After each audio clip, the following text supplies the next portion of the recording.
Marcus Bennett's hands shook as he held the acceptance letter, but not from relief.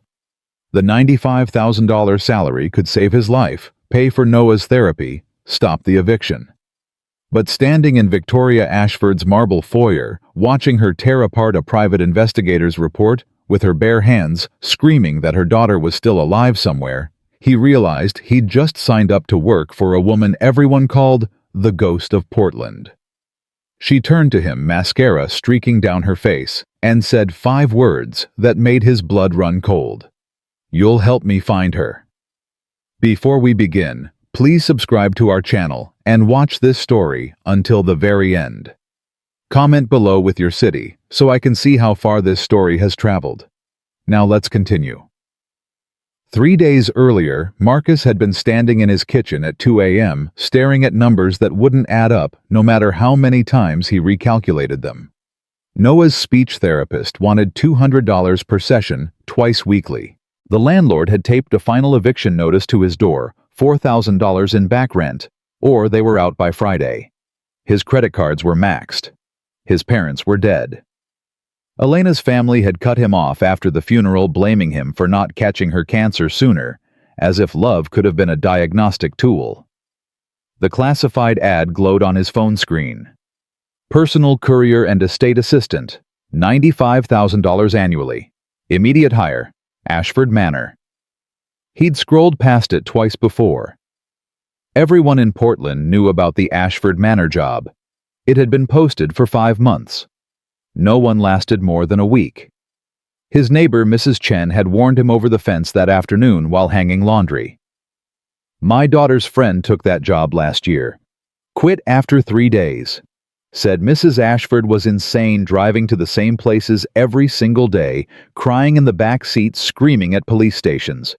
The girl before her lasted 2 days. Before that, a man quit the same day he started." But Marcus wasn't everyone.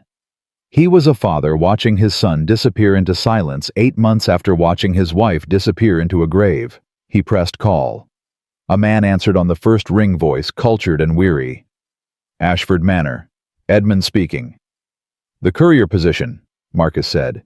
"Is it still available?" A long pause. "You've heard the stories, I assume." "I've heard." "And you're calling anyway." "I need the job." Another pause, longer this time. "Mrs. Ashford is particular. The work is unconventional. You'll drive her to specific locations daily. She won't speak to you. She won't explain. Most people can't handle the silence." "I live with silence every day," Marcus said, glancing at Noah's bedroom door. His son hadn't spoken in 8 months. "When can I start?" "Tomorrow morning, 8 o'clock sharp. Don't be late. Mrs. Ashford has very little patience left for disappointments." That night, Marcus sat on Noah's bed while his son pretended to sleep. Noah was 9, small for his age, with Elena's dark eyes and her way of holding pain inside until it calcified. Before Elena died, Noah had been loud, constantly chattering, asking 1,000 questions about everything. Now, he moved through their apartment like a ghost, communicating only through nods and headshakes. "I got a new job," Marcus whispered. "Pays well, really well. We'll be okay, buddy. I promise." Noah didn't respond, but his breathing changed. He was listening. "It's for a woman who lost her daughter 3 years ago. The daughter disappeared and they never found her. The woman's pretty messed up about it, I guess. But she's paying me to drive her places. That's it. Just drive." Noah's eyes opened. He stared at his father with an expression Marcus couldn't quite read. "I know what you're thinking," Marcus continued. "That I'm working for someone whose kid is gone but might come back, while yours is here, and I'm leaving you every day." His voice cracked. "I see you, Noah. I see you not talking. I see you building those origami animals from Mom's old magazines. I see you setting a place for her at breakfast, even though she's never coming back. I'm not abandoning you. I'm trying to save us." Noah reached under his pillow and pulled out a piece of paper, one of Marcus's job rejection letters, folded into an intricate crane. He'd been making them for months, turning Marcus's failures into art. Marcus took the crane, his throat tight. I won't fail this time. The next morning, Marcus left Noah with Mrs. Chen and drove across Portland to the Western Hills. The Ashford Manor sat on 5 acres overlooking the city, a Victorian Gothic monstrosity that looked like it belonged in a horror movie. Bare November trees clawed at fog. The windows were dark except for one on the 3rd floor. Edmund met him at the service entrance 70 if he was a day impeccably dressed in a suit that had probably cost more than Marcus's car. His eyes held a strange mixture of hope and resignation. You came, Edmund said. I need the job. Everyone needs the job, Mr. Bennett. Most people still leave. He studied Marcus carefully. You've lost someone recently. I can see it in how you carry yourself. Weight on your shoulders that doesn't belong to your body. Marcus stiffened. My wife, 8 months ago. Cancer. Edmund nodded slowly. Then perhaps you'll understand Mrs. Ashford better than the others did. Come, she's in the study. The mansion's interior was suffocating expensive and empty, like a museum no one visited. Original artwork on the walls, furniture draped in white sheets, air thick with the smell of old wealth and older grief. Their footsteps echoed. 23 people have taken this position in 3 years. Edmund said quietly as they walked. The longest anyone lasted was 2 weeks. Mrs. Ashford isn't cruel, Mr. Bennett. She's drowning. And drowning people sometimes pull down whoever tries to save them. I'm not here to save anyone. I'm here to drive. You say that now. The study doors were open. Victoria Ashford stood with her back to them, staring out floor-to-ceiling windows at Portland's gray skyline. She wore black slacks and a silk blouse, her dark hair pulled back so tightly it looked painful. When she turned, Marcus caught his breath. She was beautiful in the way grief makes people beautiful. Sharp edges, hollow cheeks, eyes that had seen things they couldn't unsee. Maybe mid-40s, but carrying 100 years of loss. She looked at Marcus the way someone looks at a tool they're not sure will work. You have a son, she said. Not a question. Yes. How old? 9. Does he talk? The question landed like a punch. Marcus's jaw tightened. Not since my wife died. Victoria's expression didn't change, but something flickered in her eyes. Recognition, maybe. My daughter was 14 when she stopped talking to me. 6 months before she disappeared. We had a fight. I said terrible things. She said worse. Then she went on a school hiking trip to the Columbia River Gorge and never came home. I'm sorry. Don't be sorry. Be punctual. She moved past him, leaving a wake of expensive perfume and barely contained panic. Edmund will explain your duties. You start tomorrow. 8 o'clock. The car is in the garage. She was gone before Marcus could respond. Edmund sighed. That went better than usual. She didn't throw anything. She throws things. Only at the investigators who keep telling her Lily is dead. Come, I'll show you the car and the routes. The garage held a black Lincoln Town car that looked brand new. Edmund opened the driver's door and pulled out a leather-bound journal from the glove compartment. Every day, Mrs. Ashford will give you a handwritten schedule. 4 locations, 45 minutes at each. You'll park and wait. You won't ask questions. You won't make conversation. You'll just drive. He opened the journal to reveal meticulous notes in different handwriting, previous drivers documenting the routes. Stop 1 Cedar Ridge Psychiatric Hospital. She sits in the parking lot outside the adolescent unit room, 307. That's where Lily spent 2 weeks after a suicide attempt when she was 13. Mrs. Ashford blames herself for not seeing the signs. Stop 2 Portland Search and Rescue Headquarters. She meets with investigators who have nothing new to tell her. She pays them anyway to keep looking. She's spent over $2 million on the search. Stop 3. The Pearl District corner of 12th and Flanders. There's an abandoned art studio there. Lily painted a mural on the outside wall the week before she disappeared. Mrs. Ashford stands in front of it for exactly 45 minutes. Sometimes she talks to it. Stop for Columbia River Gorge. Eagle Creek Trailhead, where Lily was last seen. Mrs. Ashford hikes the first mile of the trail, then turns back. Every single day. Marcus studied the journal entries. Different drivers, same routes, same notes. She didn't speak today. She cried at stop 2. She screamed at the detective at stop 2.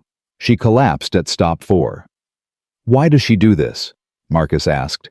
Because routine is the only thing keeping her alive, Edmund said quietly. After Lily disappeared, Mrs. Ashford had a breakdown. Hospitalized for 3 months. When she came out, she started these routes. I think she believes if she maintains the pattern perfectly, Lily will somehow find her way back. It's not rational, but grief rarely is. You care about her. I raised her after her parents died in a car accident when she was 10. I've watched her survive one impossible thing after another. This job isn't just driving Mr. Bennett. It's bearing witness. Most people can't do it. Marcus thought about Noah, about sitting with him in silence every night, watching his son carry grief that had no name. I can do it. Edmund's eyes held doubt but also hope. The salary is deposited weekly. Overtime available if needed. Mrs. Ashford is generous with money. It's the only language she speaks fluently anymore. He paused. One more thing. Never under any circumstances suggest that Lily might be dead. Mrs. Ashford has fired investigators, lawyers, and therapists for even implying it. In her mind, her daughter is alive somewhere, just lost. If you want to keep this job, you'll maintain that fiction. That night, Marcus told Noah about the job, leaving out the darker details. Noah listened in silence, then reached under his pillow and handed Marcus a new origami crane, this one made from a photo of Elena. Her smile folded into wings. Is this for luck? Marcus asked. Noah nodded. Then he pulled out his notebook and wrote slowly, Don't leave me too. Marcus's chest tightened. He pulled Noah close. Never. I'm coming back every single day. That's a promise. The first morning, Marcus arrived at 7:45. Victoria emerged from the manor at exactly 8 o'clock. Face composed, eyes hidden behind sunglasses. She slid into the back seat without acknowledging him and placed a folded paper on the center console. Marcus unfolded it, the same 4 addresses Edmund had shown him written in precise script. He drove. Cedar Ridge Psychiatric Hospital loomed gray against the November sky. Marcus parked in the visitor's lot, engine running. Through the rearview mirror, he watched Victoria stare at a third-floor window. Her hands gripped her purse so tightly, her knuckles went white. 45 minutes passed in absolute silence. When his watch hit the mark, Victoria said, Next location. Portland Search and Rescue Headquarters was downtown, a squat building that looked more like a police precinct. Victoria went inside this time. Marcus waited in the car, watching people come and go. 20 minutes in raised voices echoed from inside. Marcus tensed. 10 minutes later, Victoria emerged, mascara smudged, jaw set. She got in the car without speaking. Ma'am, are you? Drive. The Pearl District Art Studio was covered in graffiti, except for one wall, a massive mural of a girl with wild hair releasing birds from a cage. The birds transformed into constellations. At the bottom, in careful letters, Lily Ashford, age 14. Unfinished Symphony. Victoria stood in front of it, arms wrapped around herself. Marcus watched her lips move, speaking words he couldn't hear. Once he saw her reach out to touch the painted birds, then pull back as if they might burn her. The Columbia River Gorge was an hour drive. Victoria said nothing the entire way. When they arrived at Eagle Creek Trailhead, she got out and started walking without looking back. Marcus checked his watch. 45 minutes exactly. He waited. Other hikers came and went. Families with kids. Couples holding hands. Elderly men with walking sticks. Normal people, doing normal things. He thought about Noah, probably sitting in Mrs. Chen's apartment right now, staring at walls, building origami animals from magazines. Victoria returned at exactly the 45-minute mark, breathing hard eyes red. She got in the car. Home.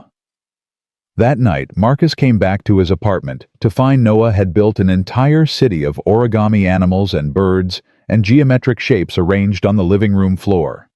Mrs. Chen was standing in the doorway watching with concern. "He didn't make a sound," she said. "Just built, for 5 hours straight." Marcus knelt next to the paper city. "What is this, buddy?" Noah picked up a crane and placed it in the center. Then he picked up a second crane, the one made from Elena's photo, and placed it next to the first. He looked at his father, eyes asking a question he couldn't voice. Marcus understood. "You want to know if the lady I work for will find her daughter? If lost things can come back?" Noah nodded. Marcus couldn't lie to his son. "I don't know. She's been looking for 3 years. Noah's face crumpled. He knocked down the paper city with one sweep of his arm and ran to his room. Mrs. Chen touched Marcus's shoulder. "That boy is asking if you're going to disappear too." "I would never." "Your body might be here, but are you present?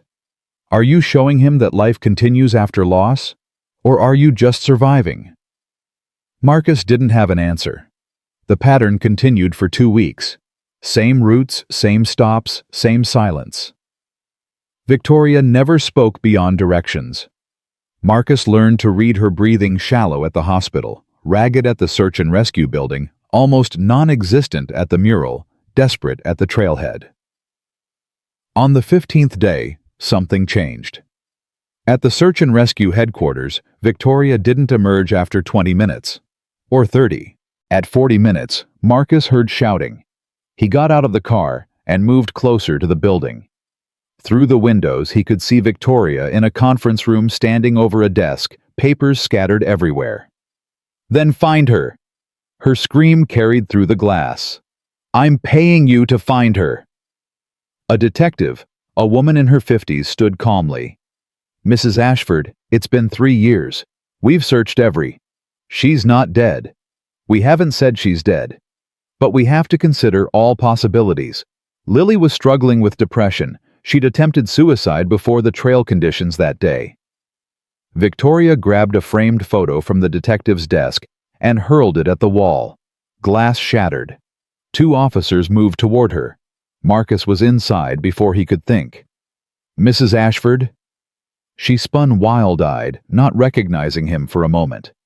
"It's time to go," Marcus said quietly. "The next stop. 45 minutes is up." Something in his calm tone penetrated her rage. She looked around at the broken glass, the shocked faces, the officers with hands on their belts. For a moment, she looked terrified of herself. "I'm sorry," she whispered. "I'm so sorry." She walked past Marcus and out to the car. He followed, nodding apologetically at the detective. In the car, Victoria was shaking. "I can't do this anymore," she said so quietly, he almost missed it. "I can't keep hoping." Marcus started the engine. "Then why do you—" "Because the moment I stop is the moment she's really gone." Victoria's voice broke. "If I stop looking, I'm killing her myself." He drove to the mural. Victoria got out, stood in her usual spot. But after 10 minutes, she walked back to the car. "I can't look at it today. Take me home." It was the first time in 3 years she'd broken the pattern. Edmund was waiting when they arrived back at the manor, alarm on his face. "Ma'am, it's only been—" "I know what time it is, Edmund." Victoria's voice was hollow. "I'm tired. I'm going to lie down." She disappeared inside. Edmund looked at Marcus. "What happened?" Marcus told him about the detective's office, about the broken photo frame, about Victoria's breakdown. Edmund's face aged 10 years as he listened. "This is how it starts," Edmund said quietly. "The giving up. I've seen it before in the weeks after Lily disappeared. Mrs. Ashford stopped eating, stopped sleeping. She took pills. A lot of pills. I found her unconscious in Lily's bedroom. The doctor said another 10 minutes and we would have lost her. She needs help. She needs her daughter. Since she can't have that, she needs hope. And hope is running out. Edmund met Marcus's eyes. The job isn't just driving anymore, Mr. Bennett. It's keeping her alive until she decides she wants to live. Can you do that? Marcus thought about Noah, about loss, about the terrible weight of continuing when everything in you wants to stop. I can try. That night, Noah wrote a question in his notebook. Does she have other family? I don't think so, Marcus said. Just her groundskeeper. He's been with her since she was a kid. Noah wrote again. Like us. Just two. Yeah, buddy. Like us. Noah looked up at his father, eyes old beyond his years. Then he wrote, Sometimes I wish I disappeared instead of Mom. Then you wouldn't be so sad. Marcus's heart shattered. He pulled Noah onto his lap, holding him tight. Don't ever think that. Not ever. Losing your mom is destroying me, but losing you would end me. Do you understand? You're the only reason I get up every morning. Noah buried his face in Marcus's shoulder. His body shook with silent sobs. I know you can't talk, Marcus whispered, and I'm not going to push you, but I need you to know something. Your voice will come back when you're ready, and when it does, I'll be right here to listen. The next morning, Victoria was waiting by the car at 8 o'clock sharp, face composed again. She handed Marcus the paper with all 4 addresses. I'm sorry about yesterday, she said stiffly. It won't happen again. You don't have to apologize. I'm paying you for a service, not for therapy. I understand. But as they drove to the hospital, Marcus glanced in the rearview mirror and caught Victoria watching him with an expression he couldn't quite read. Not anger, not gratitude, something more like recognition, the way one drowning person might look at another. At the hospital, she lasted 30 minutes before she started crying, silently, tears streaming down her face. Marcus adjusted the heat without asking. She didn't acknowledge it, but her breathing steadied slightly. At search and rescue, she stayed in the car. I can't go in today. Can you just go ask if there's any news? Marcus hesitated. Ma'am, I don't think... Please. He went inside. The same detective from yesterday looked up when he entered. You're Mrs. Ashford's new driver, Marcus Wright. The officers told me what you did yesterday. Thank you for getting her out of here before things escalated. She wants to know if there's any news about Lily. The detective's face softened with pity. There's never news. There hasn't been news in 3 years. We've searched every inch of that trail system. Dogs, helicopters, volunteers.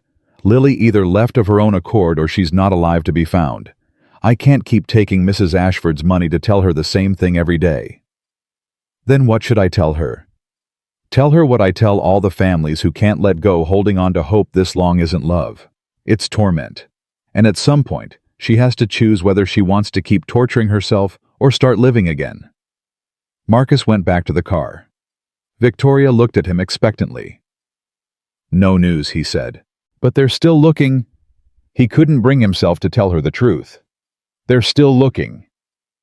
Victoria closed her eyes and leaned back. Good. Thank you. At the mural, Victoria got out and stood so close to the wall that her forehead nearly touched the painted birds. Marcus watched her lips move. Then, shocking him, she spoke loud enough for him to hear. I'm sorry I called you naive. I'm sorry I said your art was a waste of time. I'm sorry I missed your show because I had a board meeting. I'm sorry I didn't tell you I loved you the morning you left. I'm sorry. I'm sorry, I'm sorry. Her voice broke into sobs. She pressed her palm to Lily's painted face. Marcus got out of the car. He stood a few feet away, close enough that she'd know she wasn't alone, far enough to give her space. I can't let go, Victoria whispered. If I let go, what am I? Just a woman who failed her daughter so badly that she'd rather disappear than stay. You're a woman who loves her daughter enough to look for her every day for 3 years, Marcus said. That's not failure. Victoria turned to him, face ravaged. Do you really believe that? My wife was sick for 8 months before she died. 8 months of hospitals and chemo and pain. I kept telling her she'd beat it. I kept lying to her because I couldn't accept the truth. On her last day, she looked at me and said, "Stop pretending. Just be here with me." I'd wasted 8 months trying to fix something I couldn't fix, instead of just loving her while she was still alive. So yeah, I believe that showing up every day even when it's destroying you counts for something. Victoria stared at him. But she's not dead. Lily's not dead. Marcus knew he should agree, should maintain the fiction. But something in Victoria's eyes, a desperate plea for someone to tell her the truth, made him say, maybe not. But maybe what matters is figuring out how to honor her either way, whether she comes back or not. Victoria's face went very still. Are you telling me to give up? No. I'm telling you that you're allowed to live while you look. They stood in silence. Then Victoria said, "Take me to the trailhead." At Eagle Creek, Victoria hiked the trail as usual. But when she came back, she was carrying something, a flower growing between rocks. She got in the car and placed it on the seat beside her. Lily used to collect these, she said. She'd press them in books, make art out of dead things. She said death was just transformation. Victoria touched the flower gently. Do you think she believed that when she jumped? Marcus's hands tightened on the wheel. Jumped. That's what they think. That she hiked out past where the groups were supposed to stay, found a cliff, and jumped. They found her backpack near the edge. They found her jacket caught on a tree 50 feet down, but they never found her. Victoria's voice was mechanical, rehearsed like she'd told this story 1,000 times. I don't believe it. She wouldn't do that. Not Lily. What do you believe? I believe she ran away. I believe she's alive somewhere. Maybe homeless, maybe struggling, but alive. I believe if I look hard enough, I'll find her. Because the alternative is that my last words to my daughter were, "You're being dramatic," when she tried to tell me she was depressed. The alternative is that I killed her by not listening. Marcus had no response to that. What could he say? That sometimes we do kill the people we love through neglect, through being too busy, through assuming tomorrow is guaranteed. He knew that truth too well. That night, Noah was awake when Marcus got home. He'd built a new origami structure, a bridge connecting 2 islands made of crumpled paper. What's this? Marcus asked. Noah pointed to one island, then the other. He mimed someone walking across the bridge. A way back, Marcus said. You think that lady's daughter might find a way back? Noah nodded. Then he wrote, Do you think Mom found her way somewhere? Marcus pulled his son close. I think your mom is everywhere. In you. In me. In every origami crane you make from her magazines. She didn't go somewhere else. She became part of us. Noah considered this. Then he wrote, Tell the lady that. Maybe her daughter became part of her too. Out of the mouths of babes, even silent ones. The next morning, Marcus drove Victoria through her routes. At each stop he found himself thinking about what Noah had said. At the hospital, watching Victoria stare at room 307, he wondered if Lily wasn't gone, but just transformed into this ritual, this desperate hope, this love that refused to end. But he said nothing. It wasn't his place. Until the detective called. Marcus's phone rang at 6:47 a.m., 13 minutes before he was supposed to leave for the Ashford Manor. Detective Sarah Chen's voice cut through the early morning silence. Mr. Bennett, I need you to prepare Mrs. Ashford for something. We found remains. The coffee cup slipped from Marcus's hand, shattering on the kitchen floor. Noah looked up from his cereal, eyes wide. What kind of remains? Partial skeletal remains in a ravine about 3 miles from where Lily's backpack was found. A hiker's dog discovered them yesterday. We're running DNA tests, but the clothing fragments match what Lily was wearing the day she disappeared. Mr. Bennett, I need you to understand Mrs. Ashford can't hear this from us. She'll destroy herself. She needs to hear it from someone she trusts. She doesn't trust me. I've worked for her for 3 weeks. You're the only driver who's lasted this long. That means something. Please, If we tell her, she'll accuse us of planting evidence of giving up of murder. She'll lose what's left of her mind. But if you tell her, maybe she'll listen." Marcus looked at Noah, who was watching him with the same expression he'd worn at Elena's funeral, understanding that something terrible was happening, but not knowing what. "I can't do this," Marcus said. "You have to. We're releasing the information to the press tomorrow morning. She needs to know first. I'm sorry, Mr. Bennett. I know this isn't what you signed up for." The detective hung up. Marcus stood in his kitchen, surrounded by broken ceramic and cold coffee spreading across linoleum, and wondered how he was supposed to tell a woman that her 3-year hope was about to become a confirmed nightmare. Noah pulled out his notebook. "What happened?" "They found something bad. I have to tell my boss today." Noah's face went pale. He wrote, "Don't. Let someone else." "There is no one else, buddy." Noah wrote faster. "What if she gets so sad she does what Mom almost did?" Marcus froze. "What are you talking about?" Noah's hands shook as he wrote, "I heard you tell Mrs. Chen that you found Mom in the bathroom with pills before the cancer got really bad. You said she wanted to stop hurting." Marcus had been so careful to shield Noah from that night 6 months before Elena's diagnosis, when he'd found her on the bathroom floor, empty bottles scattered around her, a note that said she couldn't bear watching herself disappoint everyone anymore. The depression had come before the cancer nested in her bones, long before the disease did. They'd never told Noah. He'd been at a sleepover. "How long have you known?" Noah wrote, "I heard you crying on the phone to Grandma. 2 years ago. 2 years. Noah had carried that knowledge for 2 years through his mother's illness, through her death, through his own silence. Marcus pulled his son close, throat tight. "Your mom was sick in more ways than one, but she chose to stay. She fought to stay. That matters." Noah pulled back and wrote, "But what if your boss lady doesn't choose to stay?" It was the question Marcus had been avoiding since Detective Chen's call. He had no answer. At the Ashford Manor, Edmund met him at the door with unusual urgency. "She's in Lily's room. She hasn't come out since last night. This morning I heard her talking, full conversations, with someone who isn't there." Marcus took the stairs 2 at a time. Lily's bedroom door was open.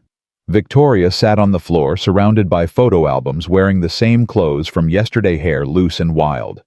She was holding a framed picture of a teenage girl with Victoria's sharp features, but a softer expression, all wild curls and paint-stained hands. "Lily says you're a good driver," Victoria said without looking up. "She says you understand loss. Do you talk to your wife?" Marcus's stomach dropped. "Mrs. Ashford. I'm not crazy. I know she's not really here, but I can hear what she'd say if she was. Is that crazy? Or is that just memory? I don't know." "Your wife, did you see her after she died? In reflections or dreams or the corner of your eye?" Marcus thought about the first month after Elena's funeral, when he'd see her everywhere, turning a corner at the grocery store, sitting in her favorite chair, standing at Noah's bedroom door. "Yes." "And did you talk to her?" "Every day." "Did it help?" "Sometimes it hurt more. But I needed it anyway." Victoria finally looked at him. Her eyes were bloodshot pupils dilated. "The detective called Edmund this morning. Edmund told me they found something. He wouldn't say what. But I know. I've always known. I just couldn't let myself believe it." Marcus's chest tightened. "Mrs. Ashford, maybe we should wait for official—" "They found her body, or pieces of it. Didn't they?" The silence was answer enough. Victoria laughed, a sound like glass breaking. "Do you know what's funny? I spent 3 years praying they'd find something. Anything. Evidence. Proof. A direction to search. And now they have, and all I want is to go back to not knowing. How's that for irony? I'm so sorry." Don't apologize. Everyone apologizes. Sorry for your loss. Sorry for what you're going through. Sorry we couldn't find her sooner. As if sorry means anything. as if sorry brings back the dead. She stood abruptly, swaying. Marcus moved to steady her, but she waved him off. I need you to drive me somewhere. Not the usual places. Somewhere new. Where? The morgue. I need to identify her. That's what mothers do, right? Identify their children's bodies. I've been practicing in my head for 3 years. Yes, that's my daughter. Yes, those are her clothes. Yes, that's the necklace I gave her for her 13th birthday. I'm very prepared. Her voice was eerily calm, the kind of calm that comes before a complete breakdown. Mrs. Ashford, maybe you should wait. Let Edmund come with you. Let the detective... I'm paying you to drive me, not to parent me. Get the car. They drove to the Portland Medical Examiner's office in complete silence. Victoria sat rigid in the back seat, hands folded in her lap, staring straight ahead. Marcus kept glancing in the rearview mirror, terrified she'd stop breathing. When they arrived, Detective Chen was waiting outside, face grave. Mrs. Ashford, before you go in, you need to understand the remains are incomplete. We're still waiting on dental records for positive identification. What you're about to see might not... Is it her? The preliminary examination suggests yes or no. Detective Chen's face crumpled with pity. We believe so. Yes. Victoria nodded once mechanically. Then let's get this over with. Marcus started to wait in the car, but Victoria turned back. Come with me. Ma'am, I don't think... I'm not asking, I'm telling. You're the only person here who doesn't look at me like I'm a bomb about to explode. So come. The morgue was exactly as terrible as Marcus imagined, fluorescent lights, antiseptic smell, the weight of death in every corner. A medical examiner led them to a viewing room where a body lay covered by a sheet. Not a full body, a shape too small, too incomplete. Mrs. Ashford, I have to warn you. Victoria held up a hand. Just show me. The medical examiner pulled back the sheet to reveal clothing laid out in a human shape. A purple jacket with peace signs, jeans with hand-painted flowers, Converse sneakers covered in marker drawings, and bones. Small bones that had once held up a girl who painted murals and dreamed of changing the world. Victoria stared for a long moment. Then she reached out and touched the jacket. This is what she wore. Purple was her favorite color. She bought this jacket at a thrift store and I told her it was ugly. We fought about it. She wore it anyway. Victoria's voice was distant, clinical. These are her shoes. I tried to throw them away once because they were falling apart, but she hid them. She drew all these little designs during class when she was bored. This one's a bird. This one's a constellation. This one... Her voice broke. She pulled her hand back like the clothing had burned her. This one's a heart with my initials in it.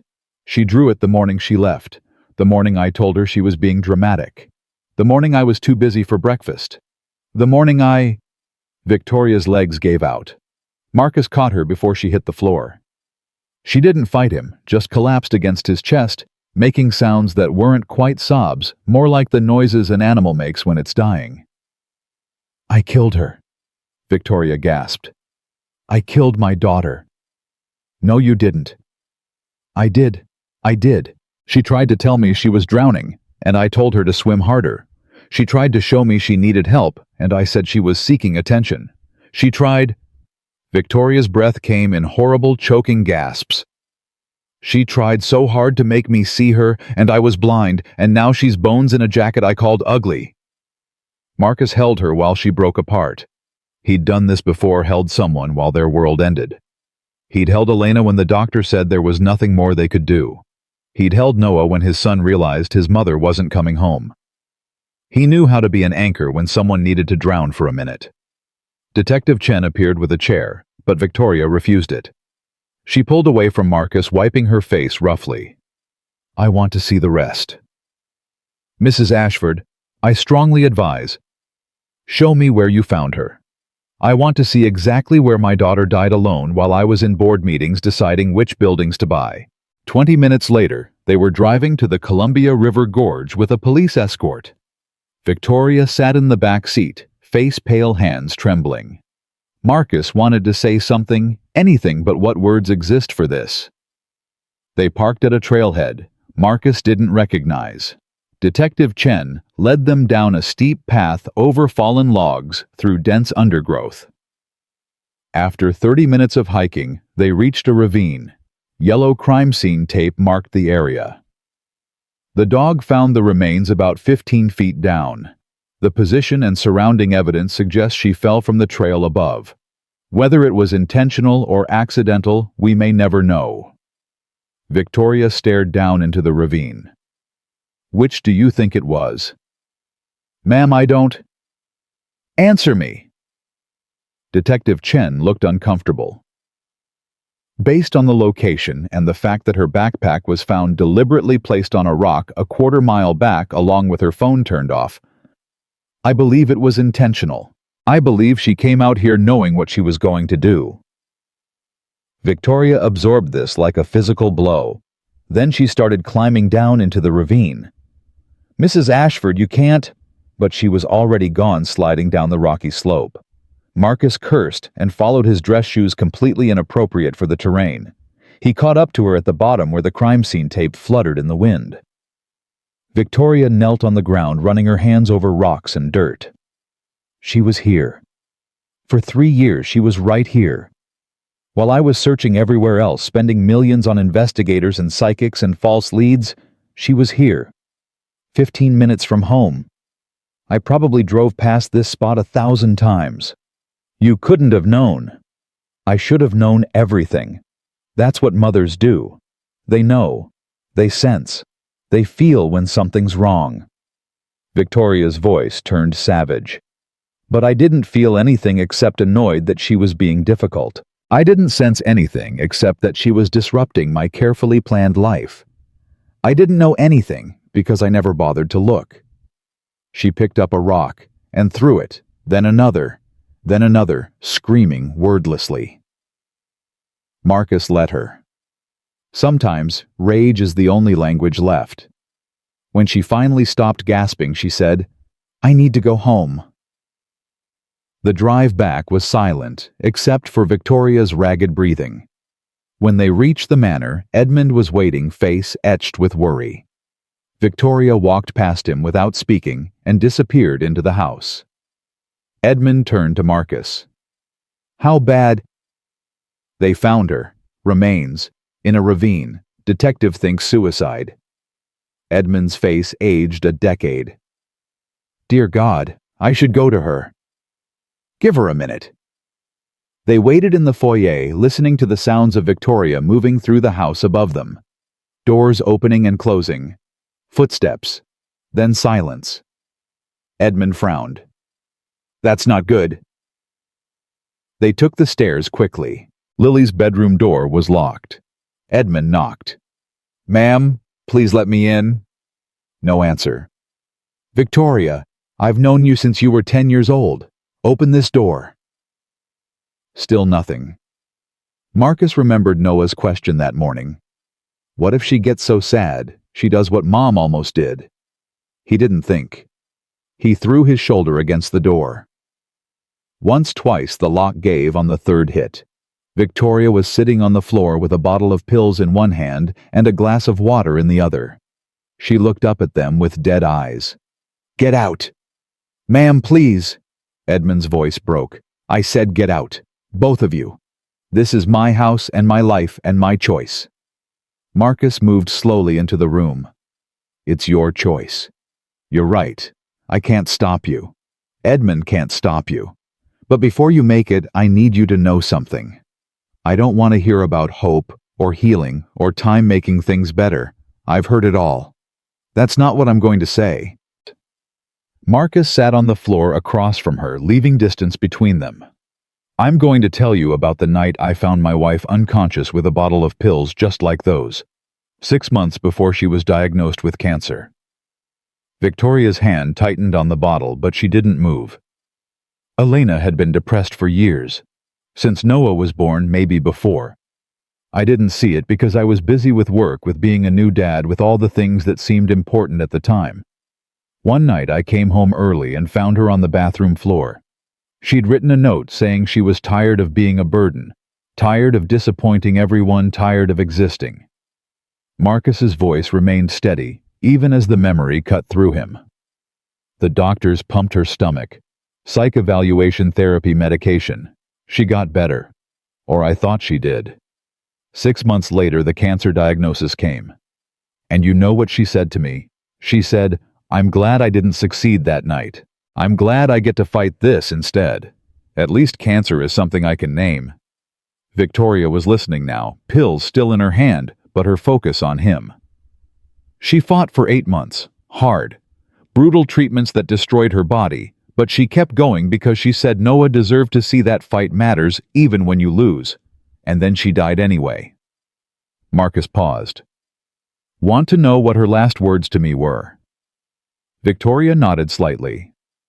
Tell Noah that I chose to stay every day after that night.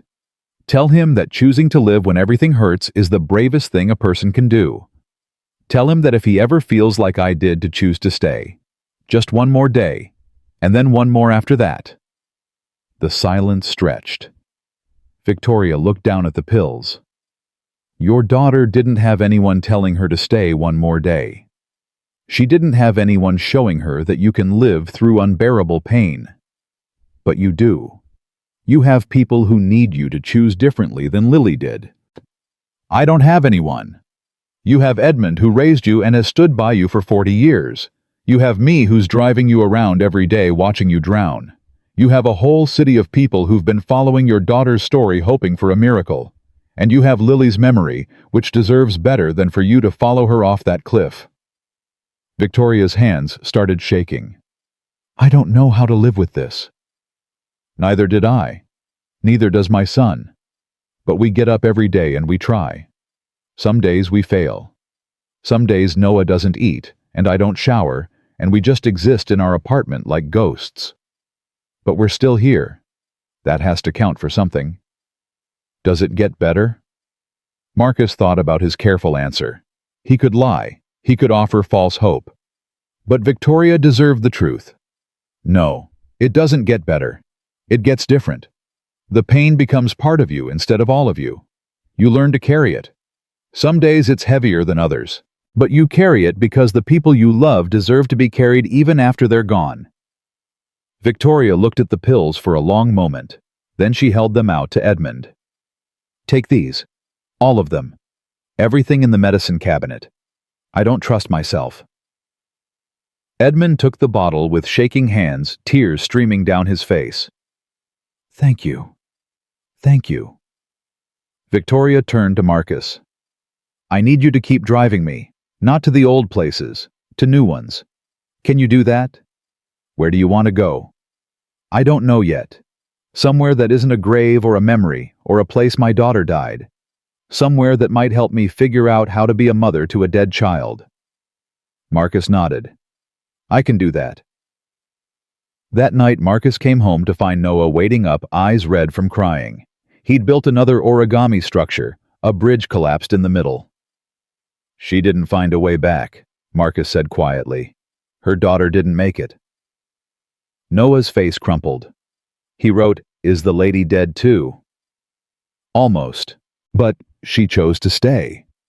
Noah wrote, Because of you, because she's braver than she knew. Marcus pulled Noah close. And because sometimes when we're drowning, we need someone to sit with us in the water until we remember how to swim. Noah was silent for a long moment. Then he whispered, actually whispered the first sound he'd made in 8 months. I'm trying to swim. Marcus's breath caught. Say that again. I'm trying to swim, Dad. I'm trying so hard. Marcus held his son while they both cried. For Elena, for Lily, for Victoria and himself and everyone who'd ever loved someone they couldn't save. Noah's voice was hoarse from months of silence, but it was the most beautiful sound Marcus had ever heard. The next morning the news broke. Tech billionaire Victoria Ashford's daughter found dead after 3-year search. The media descended on Portland like vultures, cameras posted outside the manor gates, reporters ambushing anyone who came or went. Marcus drove Victoria away from it all to a place she'd requested, a small therapeutic center on the outskirts of the city. Inside, a counselor specializing in suicide loss was waiting. "I've never done therapy," Victoria said as they sat in the parking lot. "I've never admitted I needed help. That felt like weakness. And now I'm so weak I can barely stand. Might as well try something new." She went inside. Marcus waited in the car for the full hour. When she emerged, her eyes were swollen, but something in her face had shifted. "She asked me to write a letter to Lily," Victoria said as she got in the car. "Saying everything I wish I'd said when she was alive. I couldn't finish it. I'll probably never finish it, but I started." She paused. The counselor said something interesting. She said that Lily's death wasn't my punishment for being a bad mother. It was Lily's escape from pain I couldn't see. That distinction matters. Does it help? Not yet, but maybe someday. They drove in silence for a while. Then Victoria asked, "Your son, you said he hasn't spoken in 8 months, but today you look different. Did something change?" Marcus smiled for the first time in what felt like years. "He talked, last night. Just 3 words, but they were his voice." Victoria's eyes filled with tears. "What did he say?" "He said he's trying to swim." "Smart kid, tell him." Victoria's voice caught. "Tell him that I'm trying too, and that his father is a good man who saved someone's life today without even knowing it." Marcus glanced in the mirror. "I didn't save anyone." "You did. You sat in that room and told me the truth about pain instead of platitudes about healing. You treated me like a person instead of a tragedy. That mattered." They drove back to the manor where journalists were still camped outside. Victoria took a deep breath. "I should probably make a statement. Tell them to leave me alone. Or you could tell them something Lily would want the world to hear." Victoria looked at him sharply. Then slowly she nodded. She got out of the car, walked to the gates, and faced the cameras. Marcus watched from the car as she spoke words he couldn't hear but could feel the weight of. When she finished, the reporters were silent. Some were crying. Later, he saw the clip online. Victoria had said, "My daughter Lily died by suicide 3 years ago after a long battle with depression that I failed to recognize. I'm making a statement today, not for sympathy, but for accountability. I missed the signs. I dismissed her pain. I prioritized everything except the one person who needed me most. And I'm going to spend the rest of my life making sure other parents don't make the same mistakes. Starting tomorrow, I'm opening a foundation in Lily's name, focused on teen mental health, suicide prevention, and parent education. Because my daughter died alone, thinking no one cared. I'm going to make sure no other child ever feels that alone." The video went viral. By that evening, Marcus's phone was flooded with messages from news outlets wanting interviews. He ignored them all except one, a text from Detective Chen. "Thank you for saving her life. Lily would be proud." Marcus wasn't sure about that, but as he sat with Noah that night, listening to his son's halting words as he told stories about his day, Marcus thought maybe Victoria was right. Maybe pain could become purpose. Maybe grief could transform into something that saved lives instead of ending them. Maybe broken people could learn to swim after all. The foundation launched 6 weeks after Lily's remains were identified, and it nearly destroyed Victoria before it could save anyone else. Marcus arrived at the manor one morning to find her in Lily's room again, surrounded by architectural plans and budget spreadsheets, still wearing yesterday's clothes. She hadn't slept. He could tell by the tremor in her hands and the way her eyes couldn't quite focus. "The contractors say the renovation will take 4 months, Victoria said without greeting him. 4 months before we can open the teen center. That's 4 months of kids who might not make it. 4 months of parents missing signs like I did. How many Lilies die in 4 months? You can't save them all." "Then what's the point?" Victoria's voice cracked. "If I can't save them all, If I can't turn back time and save the one that mattered most, then what am I doing except playing pretend? Pretending that a building with Lily's name on it means anything. Pretending that money can fix what I broke. Marcus had learned not to offer empty comfort. Victoria could smell lies the way sharks smell blood. You're doing it because sitting still feels like dying. I know. I've been there. Are you still there? Every day. But Noah's talking now. That helps. Victoria's laugh was bitter. Your son got his voice back. Mine is in a cemetery. We're not the same.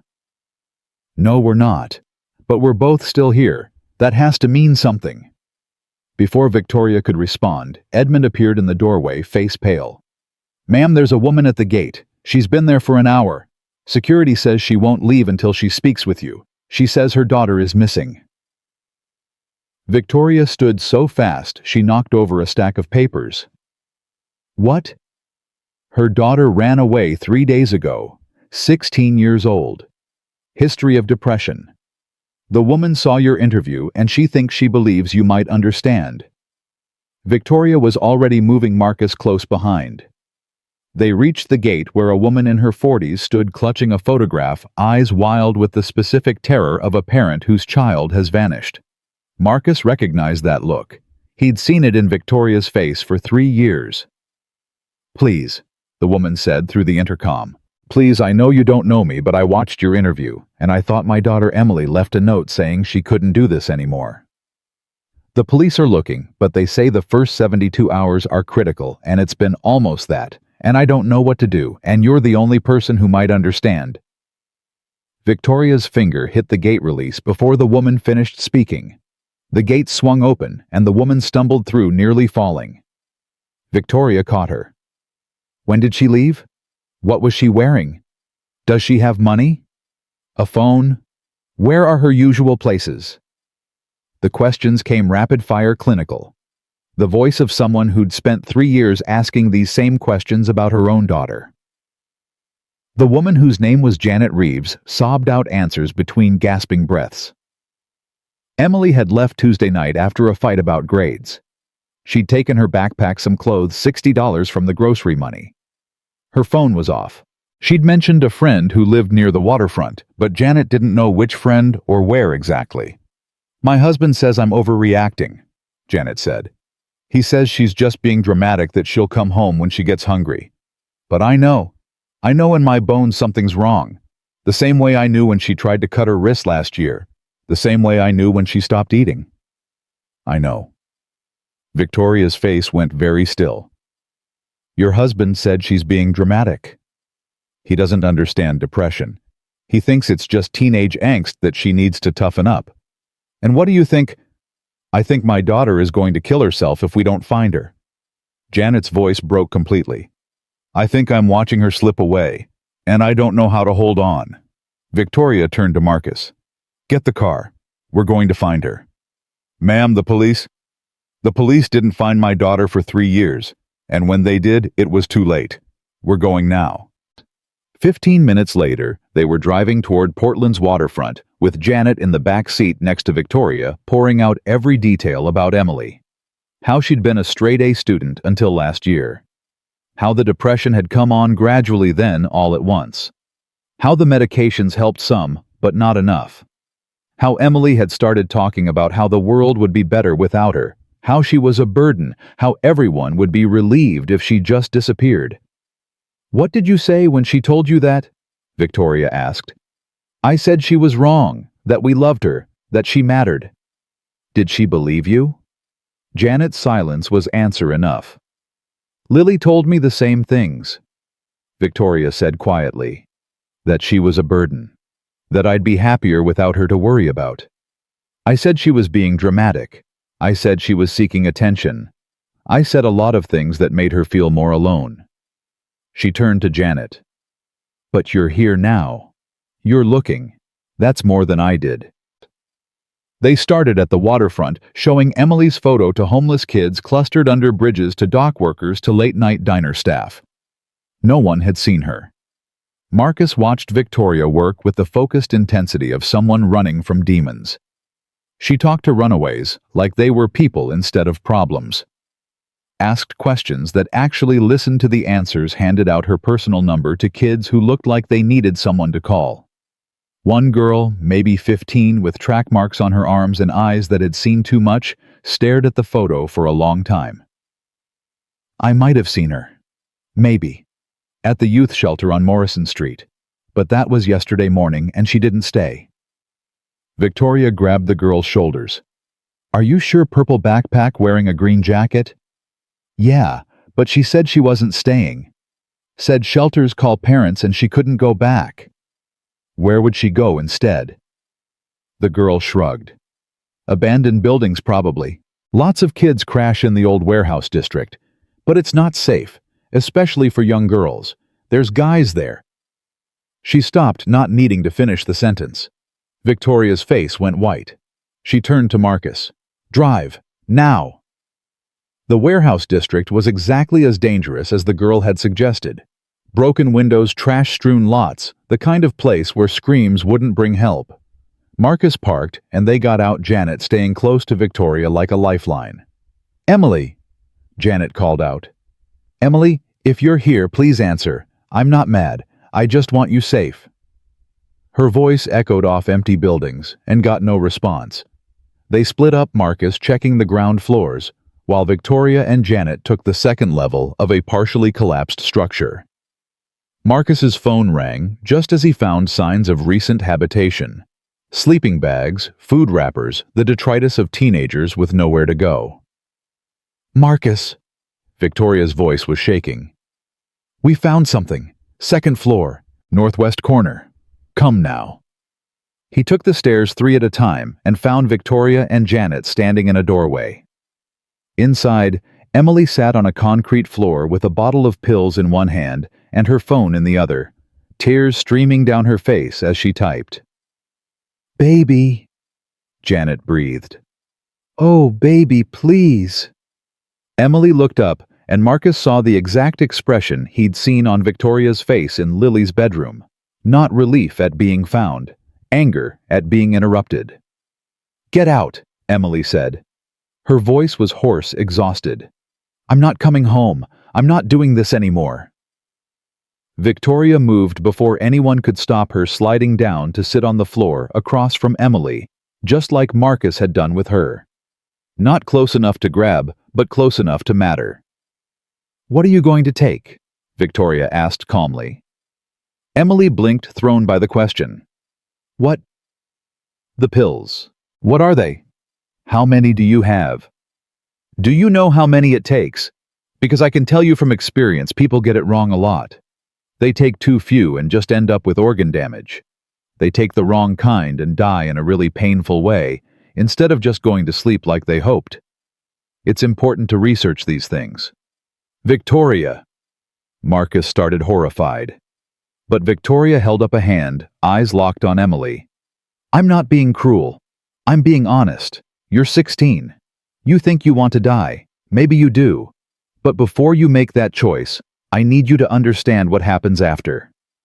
I don't care what happens after. That's the point. But other people care. Your mom cares. I can see it in how she's standing right now, barely breathing, waiting to see if you're going to take those pills. She'll remember this moment for the rest of her life, the moment she either saved you or lost you. That's a heavy thing to carry. Emily's hand tightened on the bottle. She'll get over it. No, she won't.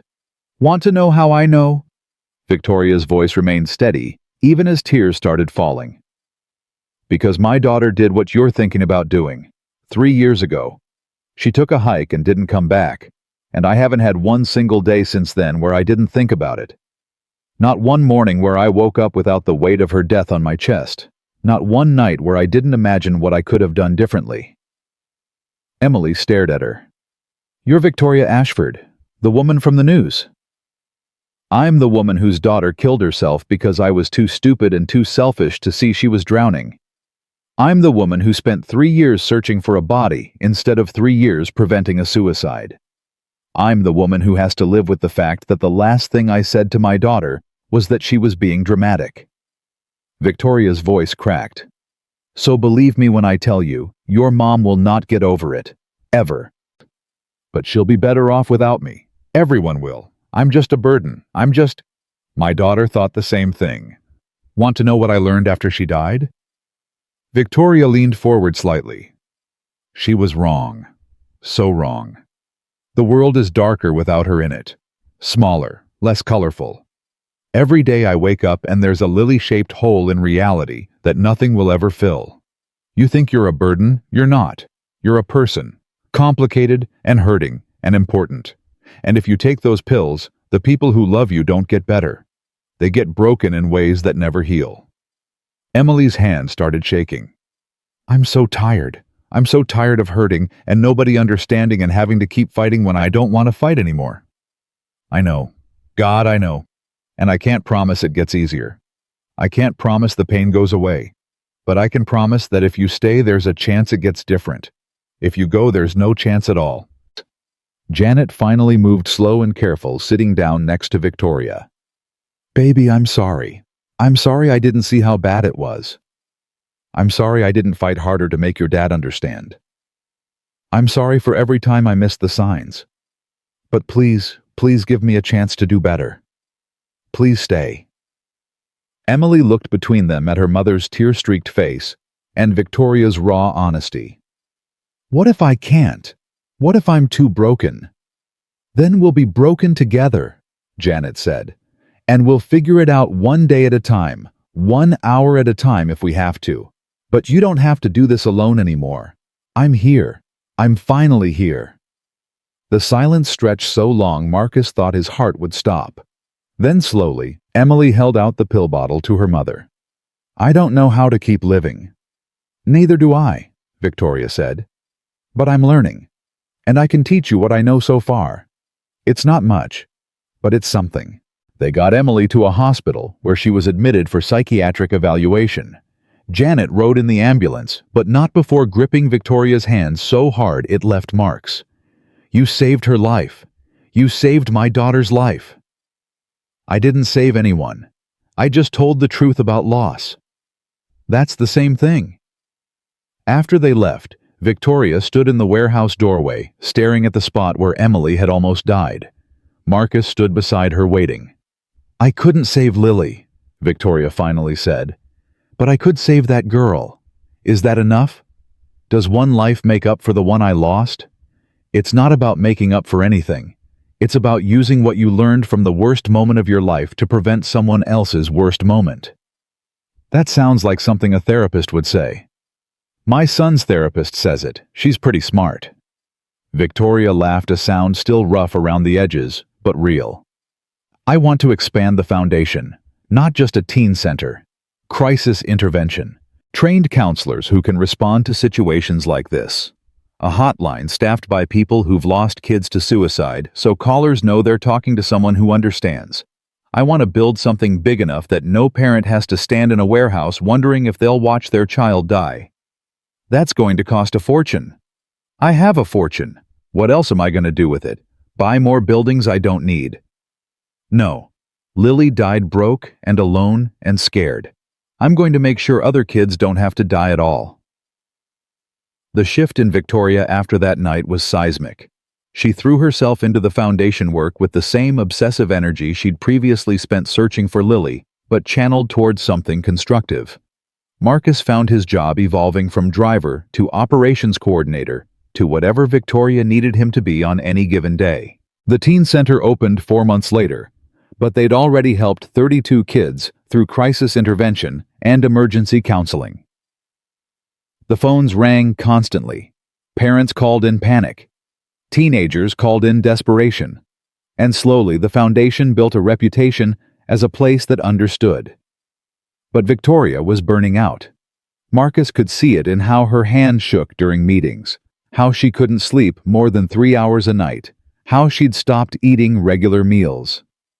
She was running from grief by trying to save everyone, and it was killing her in slow motion. You need to take a break, Marcus told her one morning after finding her asleep at her desk at 6 a.m., still wearing yesterday's clothes. I can't.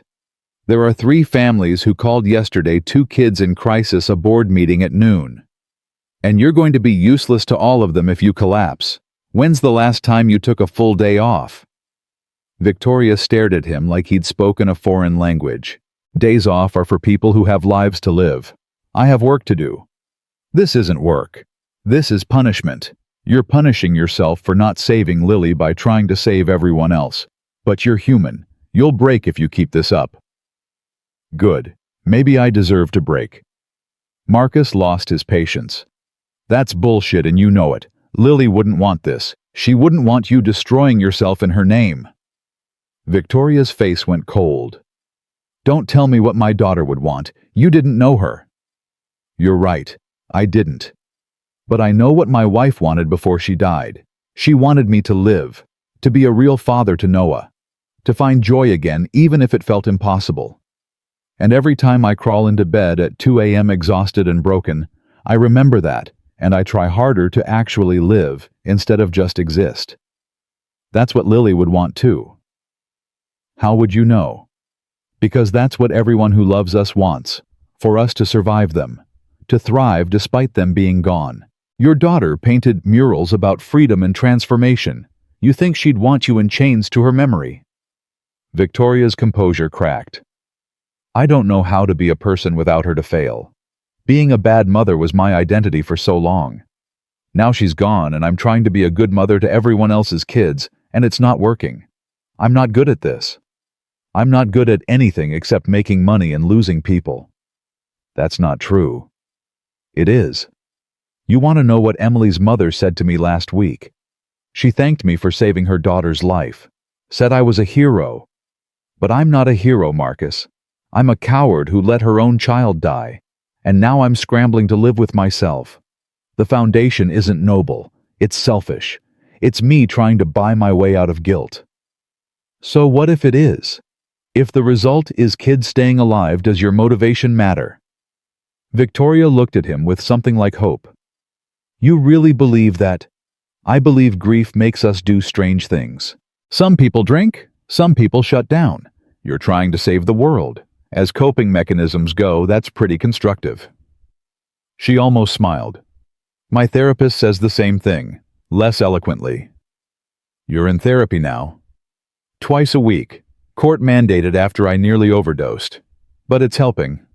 Sort of. She makes me journal about Lily. Write letters I'll never send. It's excruciating and I hate it, and I think it might be working. Victoria paused. Your son Noah, is he still in therapy? Every week. He's talking more now. Not a lot, but more. Last night he told me he had a nightmare about his mom. First time he's mentioned her in months. His therapist says that's progress. Is it talking about painful things? She says you have to name the monster before you can tame it. Sounds like fortune cookie wisdom, but maybe she's right. They sat in comfortable silence for a moment. Then Victoria said, I need to ask you something and I need you to be honest. Am I hurting the foundation by being too involved? Should I step back? Let other people run it. Marcus considered carefully. You're the heart of it. The parents and kids trust you because you've lived their worst nightmare. But you can't be everything to everyone. You need to delegate. Trust other people to care as much as you do. What if they don't care enough? What if someone falls through the cracks because I wasn't paying attention? Then that's not your fault. You can't catch everyone. Trying to will destroy you. Victoria absorbed this. Emily's mother wants me to speak at a fundraiser next month. Share Lily's story publicly. I don't know if I can do that without falling apart. Then fall apart. People need to see that it's okay to not be okay. That surviving loss doesn't mean moving on, or healing, or any of those hollow words everyone throws around. It means carrying the weight and living anyway. You're surprisingly wise for a driver. Former driver. I think my job title now is whatever Victoria needs. It's not in any manual. Victoria actually laughed. I should probably give you a raise, and a better title. How about Director of Operations? How about friend? The word hung between them, surprising them both. Victoria's eyes filled with tears. I don't know how to have friends. I wasn't good at it before Lily, and I'm worse at it now. Neither am I. But we're both here, both broken, both trying to figure out how to live with ghosts. That's something. That's something, Victoria agreed softly. But the universe, as Marcus was learning, had terrible timing. 2 weeks later, Janet Reeves called in hysterics. Emily had run away again. This time, no note, no warning, just gone in the middle of the night. Victoria took the call in Marcus's presence, and he watched the color drain from her face. When? Victoria asked. How long have you called the police, the hospitals? A pause. No, don't blame yourself. Listen to me. Do not blame yourself. I'm coming over right now. She hung up and stood frozen, breathing too fast. Victoria. She ran again. Emily. After everything we did, after all the therapy and support and promises, she ran again. Just like Lily. I can't do this again. I can't find another body. I can't. Marcus grabbed her shoulders. Stop. Breathe. We don't know anything yet. She might come back on her own. She might be at a friend's house. We don't know. I know. I know how this ends. It ends with police and morgues and parents who never recover. It always ends that way. Not always. We found Emily last time. We'll find her again. But for how long? How many times can you save someone who's determined to die? How many times do we pull them back from the edge before we have to accept we can't save them?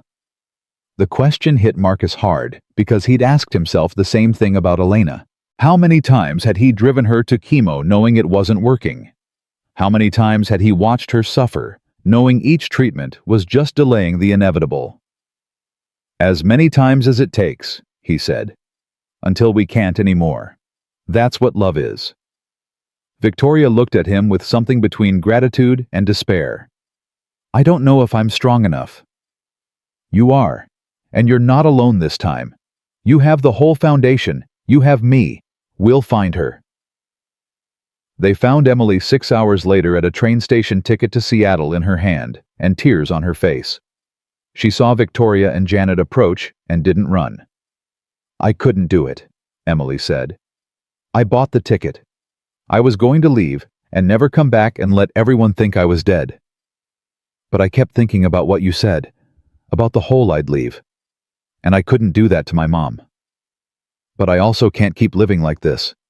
I can't keep hurting this much. Victoria knelt in front of her. Then we change what living looks like. You're not going back to the same house, same school, same triggers. We're going to find you a residential treatment program, intensive therapy, a complete reset. Because you're right, you can't keep living like you have been. But running away isn't the answer. Running toward help is. What if it doesn't work? Then we try something else, and something else after that. We keep trying until something sticks. That's what staying alive means. Emily looked at her mother. I'm sorry. I'm so sorry I keep doing this to you. Janet pulled her daughter close. You're not doing anything to me. You're sick. We're going to get you better, whatever it takes. They got Emily admitted to a residential program that night. As Marcus drove Victoria home, she stared out the window in silence. I thought I lost her again, Victoria finally said. For 6 hours, I was back in that place where Lily died, reliving it all. The searching, the hoping, the eventual finding of something I couldn't save. I don't know if I can keep doing this work if every case is going to trigger me like that. Maybe it won't always be like this. Maybe it gets easier. Or maybe I'm too broken to help other broken people. Maybe I need to step back. Let people who aren't destroyed run the foundation. Victoria, listen to me.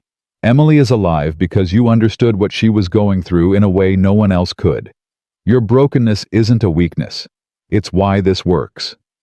But Victoria shook her head. I need time.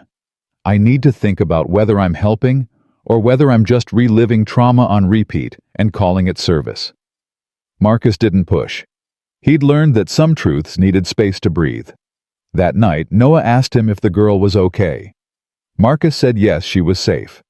Noah wrote in his notebook, but will she stay safe? I don't know, buddy. I hope so. Noah wrote, sometimes hoping isn't enough. Marcus looked at his 9-year-old son, who'd learned that lesson far too young and had no answer that didn't sound like a lie. Victoria disappeared for 3 days after Emily's second crisis, and Marcus learned what real fear felt like. She didn't answer calls, didn't respond to texts. Edmund checked her room and found an empty bed, made a note on the pillow that said only, "I need time." Marcus drove to every location from their old routes, the hospital, the search and rescue building, the mural, the trailhead. Nothing. He checked hotels, asked staff at the foundation, called her therapist, who couldn't tell him anything due to confidentiality, but whose silence spoke volumes. On the third night, Marcus sat in his apartment with Noah, trying not to imagine the worst, while knowing exactly how capable Victoria was of making the worst happen. "She's going to do what Mom almost did," Noah said quietly. His voice was still tentative, still finding its strength, but the words cut clean. "Before the cancer. She's going to hurt herself." "We don't know that." "Yes, we do. I see how you look when you talk about her, like you're watching someone drown and you can't reach them." Marcus couldn't argue because Noah was right. He pulled out his phone and dialed Edmund. "Any word?" "Nothing. I've searched the entire estate twice. Her car is gone. Her phone is off. I'm beside myself, Mr. Bennett. The last time she disappeared like this—" "I know, I'll keep looking." He hung up and turned to Noah. "I have to go out. Mrs. Chen can— I'm coming with you." "Buddy, it's late and— I'm coming. You need help and I'm not staying here wondering if another person I care about is dead." The raw honesty stopped Marcus cold.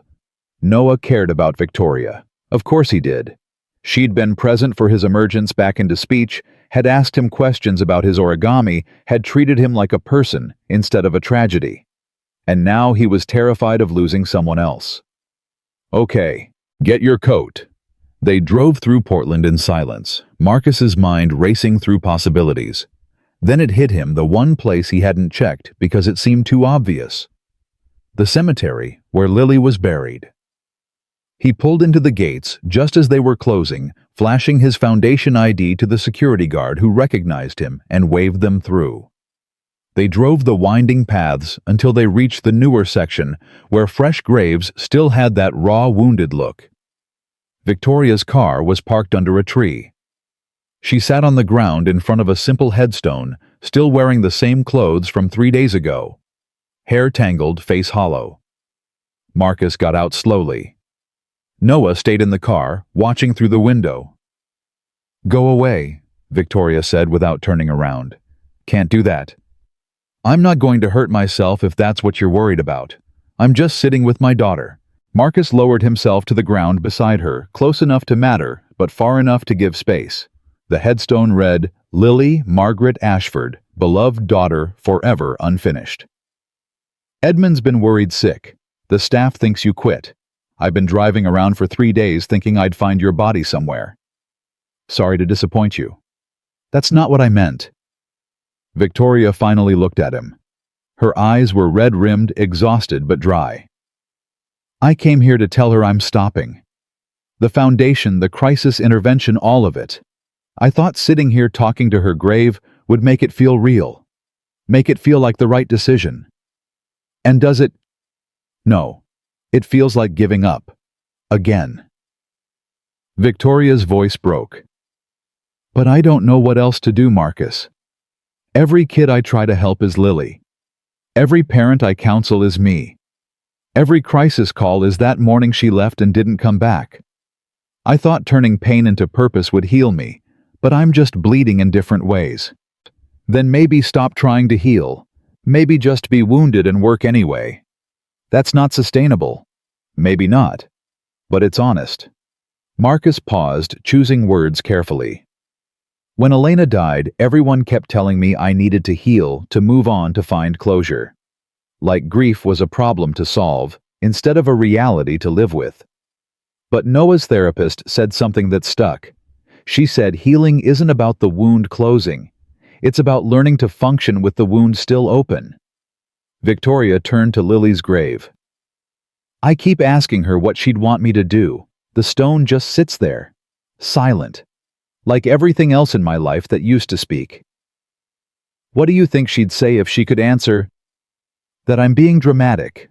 That's what I always told her when she expressed feelings I didn't want to deal with. Victoria laughed bitterly. Ironic, right now I'm the one being dramatic and she can't tell me to stop. You're not being dramatic. You're being human. Human feels a lot like failing. Marcus looked back at his car, where Noah sat watching, then at Victoria, who'd saved his son, in ways she didn't even know about, and made a decision. Come home with me. Victoria blinked. What? Not to the manor. To my apartment. You need to see something. Marcus, I'm not in the mood for... It's not about mood. Please. Trust me. 20 minutes later, they stood in Marcus's tiny apartment while Noah showed Victoria his room. Every wall, every surface was covered in origami. But these weren't random animals anymore. They were scenes, intricate dioramas built from folded paper and magazine clippings and pieces of Elena's old belongings. This is the hospital where Mom died, Noah said, pointing to an elaborate structure made from medical forms folded into building shapes. And this is our old house before we moved here. And this is Mom's garden that she never got to finish planting. Victoria stared at the displays at the way Noah had transformed grief into art, pain into beauty. These are incredible. They're broken things made into new things, Noah said. My therapist taught me about kintsugi, the Japanese thing where you fix broken pottery with gold. She said sometimes being broken is what makes you beautiful. I couldn't fix broken pottery, so I made broken paper into stuff instead. He pulled out a piece from his desk, a crane made from a photo of Elena, but the paper had been torn and repaired with gold marker along the tears. This was an accident. I ripped Mom's picture and I cried for like an hour. But then I remembered the gold thing and I fixed it. Now it's my favorite one because you can see where it broke and came back together. Victoria took the crane with trembling hands. You're saying I should think of myself like this, broken but repaired. I'm saying maybe the breaking matters just as much as the fixing, Noah said, with the wisdom of a child who'd lived through things no child should have to. Maybe the gold lines are the important part because they show you survived. Victoria looked at Marcus. Your son is remarkable. He gets it from his mother. Noah shook his head. I get it from both. Dad shows me it's okay to be sad. Mom showed me it's okay to be happy. I need both. Something shifted in Victoria's face. Lily used to say something similar. She said art is about holding contradictions, beauty and pain, hope and despair, life and death. I never understood what she meant. I thought you had to choose one or the other. Maybe you don't have to choose, Noah said. Maybe you can hold both, and that's what makes you whole. Victoria stayed for dinner, takeout pizza, eaten off paper plates because Marcus's good dishes had been sold to pay medical bills. They sat on the floor of his living room, surrounded by Noah's origami cities, and talked about things that mattered. Not the foundation, or Lily's death, or crisis intervention, but small things. Noah's favorite teacher. Marcus's terrible cooking skills. Victoria's childhood fear of dogs after being bitten at age 6. I forgot what this feels like, Victoria said as Noah showed her how to fold a basic crane. Just existing. No agenda, no crisis, no weight. Just being. You're allowed to have this, Marcus said. You're allowed to have moments where you're not defined by loss. Am I, though? Because every time I try, guilt shows up and reminds me that Lily doesn't get moments anymore. She doesn't get pizza or origami or stupid conversations about nothing. Why should I? Because you're alive. That's not a privilege. It's a fact. And facts don't care about fair. Noah finished his crane and handed it to Victoria. This is for Lily. Put it on her grave. Tell her I said being dead doesn't mean people stop thinking about you. It just means they think about you different. Victoria's eyes filled with tears. She pulled Noah into a hug that surprised them both. Thank you for reminding me that wisdom isn't about age. It's about what you've survived. After Victoria left that night, promising to come back to work, but with better boundaries, Noah turned to his father. She's going to be okay, right? I hope so. But you don't know. No, I don't. But we can't control other people's choices. We can just show up and hope it matters. Noah considered this. Is that what you did with Mom? Showed up and hoped? Every single day. Did it work? Marcus thought about Elena's last months, about the way she'd fought until she couldn't fight anymore, about how his presence hadn't saved her, but maybe had made the dying less lonely. It didn't change the outcome, but I think it changed the journey. And sometimes that's enough. The foundation board meeting 3 days later was tense. Victoria had called an emergency session, and rumors were flying that she was stepping down as director. Marcus sat in the back while Victoria stood at the head of the conference table facing 8 board members who'd invested money and reputation into her vision. I owe you all an apology, Victoria began. For the past 6 months, I've been running this foundation like someone trying to outrun a firing squad. Working 80-hour weeks, taking every crisis call personally, trying to save every kid because I couldn't save my own. That's not leadership. That's self-destruction. Michael Chen, a retired social worker who'd lost his son to suicide, leaned forward. We understand grief, Victoria. We're all here because of it. But the foundation is bigger than any one person's pain. Exactly. Which is why I'm restructuring. I'm hiring a crisis intervention team so I don't have to be the first call every time. I'm bringing in more counselors who specialize in suicide prevention. I'm creating protocols that don't rely on my personal involvement in every case. Victoria paused, meeting each person's eyes. And I'm going to therapy 3 times a week instead of 2, because I can't help anyone if I'm drowning. Sarah Martinez, whose daughter had attempted suicide twice before the foundation's intervention saved her, spoke up. This sounds like you're pulling back right when we need you most. The families trust you because you're a mother who lost. If you step back, does the foundation lose its heart? The foundation's heart isn't me. It's everyone Lily couldn't be. Every kid who gets to turn 17, 18, 20. Every parent who doesn't have to bury their child. That's the heart. I'm just the catalyst. Victoria's voice strengthened. But I've learned something lately from a 9-year-old who's wiser than all of us. He said you can hold pain and hope at the same time. That the breaking matters as much as the fixing. I've been trying to fix everything while denying I'm still broken. That's not honest. And this foundation needs to be honest, or it's worth nothing. The room sat in silence. Then Michael spoke. What do you need from us? Trust. Time. Permission to be imperfect while still leading. And maybe some patience while I figure out how to be Victoria Ashford person, not just Victoria Ashford grieving mother. The vote was unanimous. The foundation would expand. Victoria would step back from crisis calls, but remain as visionary director, and they'd hire 4 new full-time counselors within the month. After the meeting, Marcus found Victoria on the foundation's balcony, staring out at Portland's skyline. You did good in there. I almost vomited twice. Does that count as good? Considering you used to throw things at investigators and nearly overdosed in your daughter's bedroom. Yeah, I'd say this is progress. Victoria laughed, and the sound was less broken than before. Remember when you were just my driver? When your job was shut up and drive and I didn't know your last name? I remember thinking you were the most terrifying person I'd ever met. And now? Now I think you're the bravest person I know. And I know a 9-year-old who talks to his dead mother through origami, so that's saying something. Victoria turned to him. I need to ask you something, and I need you to not overthink it. Would you consider being associate director? Official title, actual salary. Real responsibilities beyond babysitting me? Marcus froze. Victoria, I don't have qualifications for. You have the only qualification that matters.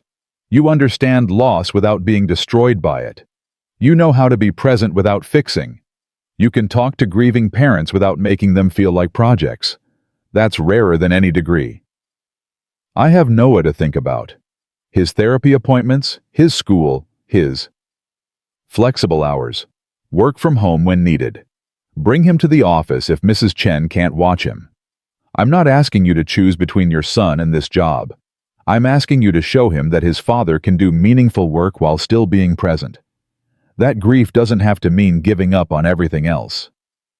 Marcus thought about the past 7 months, about how this job nobody wanted had become the thing that saved him, about how Victoria's brokenness had somehow helped him see his own as less catastrophic, about how purpose and pain could exist simultaneously. Okay. Yes. On one condition. Name it. We create a program for kids like Noah. Kids who lost parents and can't speak about it. Art therapy, music therapy, whatever helps them find their voice again. Because my son, folding origami alone in his room, probably saved his life. Imagine what he could do with support. Victoria's eyes brightened. The Unfinished Symphony Project. Named after Lily's favorite phrase, give kids tools to create something beautiful from their grief. Exactly. When can you start? I already did. 7 months ago, when I answered your ad. They stood in comfortable silence, two broken people who'd somehow managed to make something whole out of their shattered pieces. Then Victoria's phone rang. She looked at the screen, and her face went pale. It's Emily's mother. She answered, and Marcus watched the color drain completely as she listened. When she hung up, her hands were shaking. Emily's gone again. Took all her medications from the treatment center. Left a note saying goodbye. They've called the police, but... Victoria's voice cracked. She's been gone for 6 hours. 6 hours is a lifetime when someone wants to die. Marcus grabbed his keys. Where do we start? I don't know. Last time we found her at the train station, but she won't make the same choice twice. She's smart. She'll know we'll look there. Then where would a smart, depressed 16-year-old go if she wanted to end things? Victoria closed her eyes, thinking. Somewhere meaningful. Somewhere that means something. Lily went to the place she loved most, the hiking trail where she felt free. Where would Emily feel free? Marcus pulled out his phone and called Janet Reeves. Where did Emily feel most herself? Where did she go when she was happy? Janet's voice shook as she answered. The art studio at her old school. Before the depression got bad, she spent every afternoon there painting. The school closed last year, but oh God, you think she's there? Give me the address. They drove in silence, Marcus pushing the speed limit, while Victoria gripped the door handle. When they arrived at the abandoned school, police cars were already there, lights flashing. Detective Chen met them at the entrance. Building's locked tight. We're getting bolt cutters, but the windows are barred. If she's in there, she's been alone with whatever she took for at least 6 hours. The detective's face was grim. I need you both to prepare for what we might find. I'm not preparing for anything except finding her alive, Victoria said, voice steel. Where's the art studio? 3rd floor east wing. But Mrs. Ashford. Victoria was already moving, following the police through the newly cut chain-up dark stairs littered with debris toward the east wing, where light glowed under one door. They pushed it open. Emily lay on the floor, surrounded by paintings, empty pill bottles scattered around her, breathing shallow, but breathing. Victoria dropped to her knees. Emily, look at me. Stay with me. Emily's eyes fluttered open, unfocused. Too late. Took them all. Just wanted to finish one more painting first. Wanted to leave something beautiful. Paramedics rushed in, already prepping IVs and oxygen. Victoria gripped Emily's hand. You listen to me. You don't get to leave something beautiful and then disappear.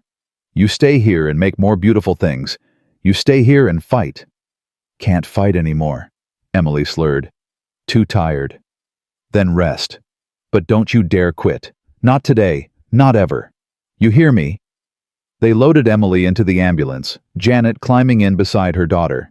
Victoria stood frozen in the art studio, staring at the painting Emily had been working on. A girl with wings made of broken glass, the cracks filled with gold, launching herself from a cliff, not to fall, but to fly. She might not make it, Victoria said to Marcus. Even if they pump her stomach, even if they save her tonight, she might try again, and again. And eventually, we might not find her in time. I know. So what do we do? How do we keep saving someone who doesn't want to be saved?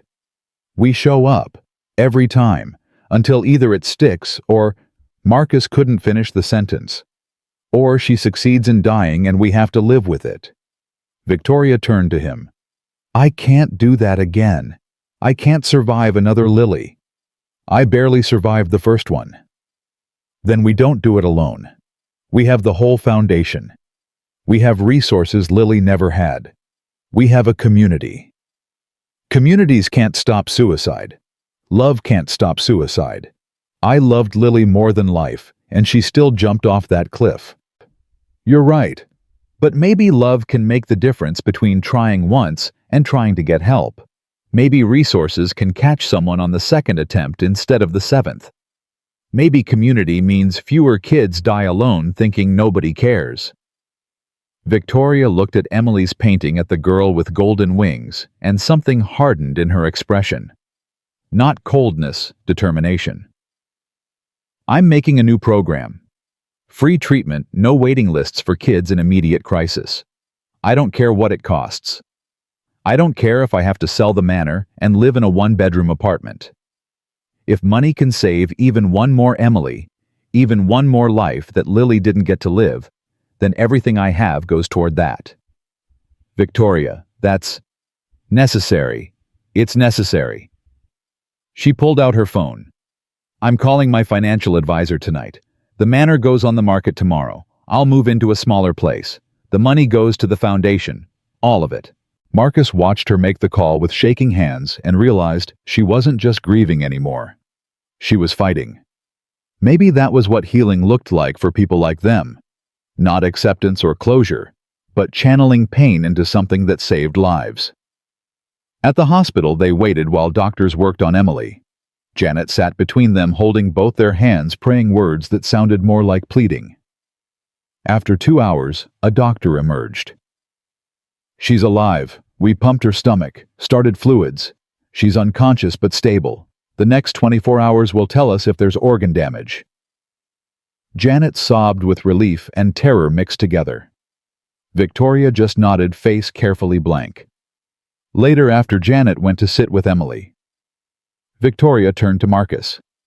Take me to the cemetery. It's 2 a.m.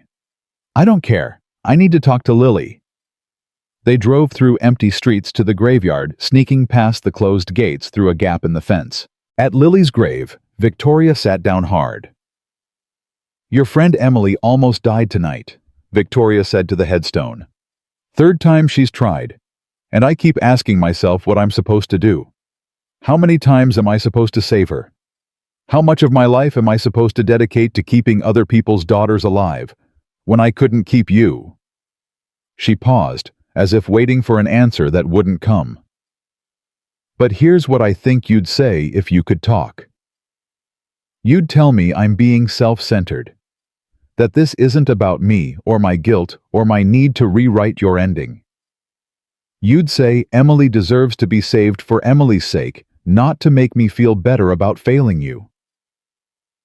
Victoria's voice broke. And you'd be right. You were always right about everything, except how much I loved you. Marcus sat beside her. She'd also tell you that you didn't fail. That depression is an illness, not a parenting failure. That she loved you even when she was angry. How would you know? Because Noah loves me, even though I couldn't save his mother. Even though I work too much and sometimes forget to pack his lunch and probably mess up constantly. Love doesn't require perfection. Victoria leaned against his shoulder, exhausted. I'm going to sell the manor. I heard. Edmund thinks I'm insane. He's probably right. Or you're finally sane and the rest of the world is crazy. They sat in silence until the sun started rising, painting the cemetery in shades of gold and pink. Victoria stood placing Noah's origami crane on Lily's grave. From a boy who understands being broken and beautiful at the same time, He says to tell you that being dead doesn't mean people stop thinking about you. She turned to Marcus. Let's go save Emily. Again. And again after that if we have to. For how long? As long as it takes. That's what we do now. We show up for the lilies who get second chances. They walked back to the car as morning broke over Portland. Two people learning that sometimes the job nobody wants becomes the purpose that saves you right back. Emily survived, but barely. The doctor said another 30 minutes, and the organ damage would have been irreversible. Victoria stood at the hospital window watching the girl's sleep tubes running from her arm's monitors beeping steadily, and felt the weight of what almost happened crush her chest. She's asking for you, Janet said from the doorway. She's awake. Victoria moved to Emily's bedside. The girl's eyes were hollow face gray against white sheets. I'm sorry, Emily whispered. I keep disappointing everyone. You're not disappointing me. You're scaring me. There's a difference. Why do you care? You don't even know me.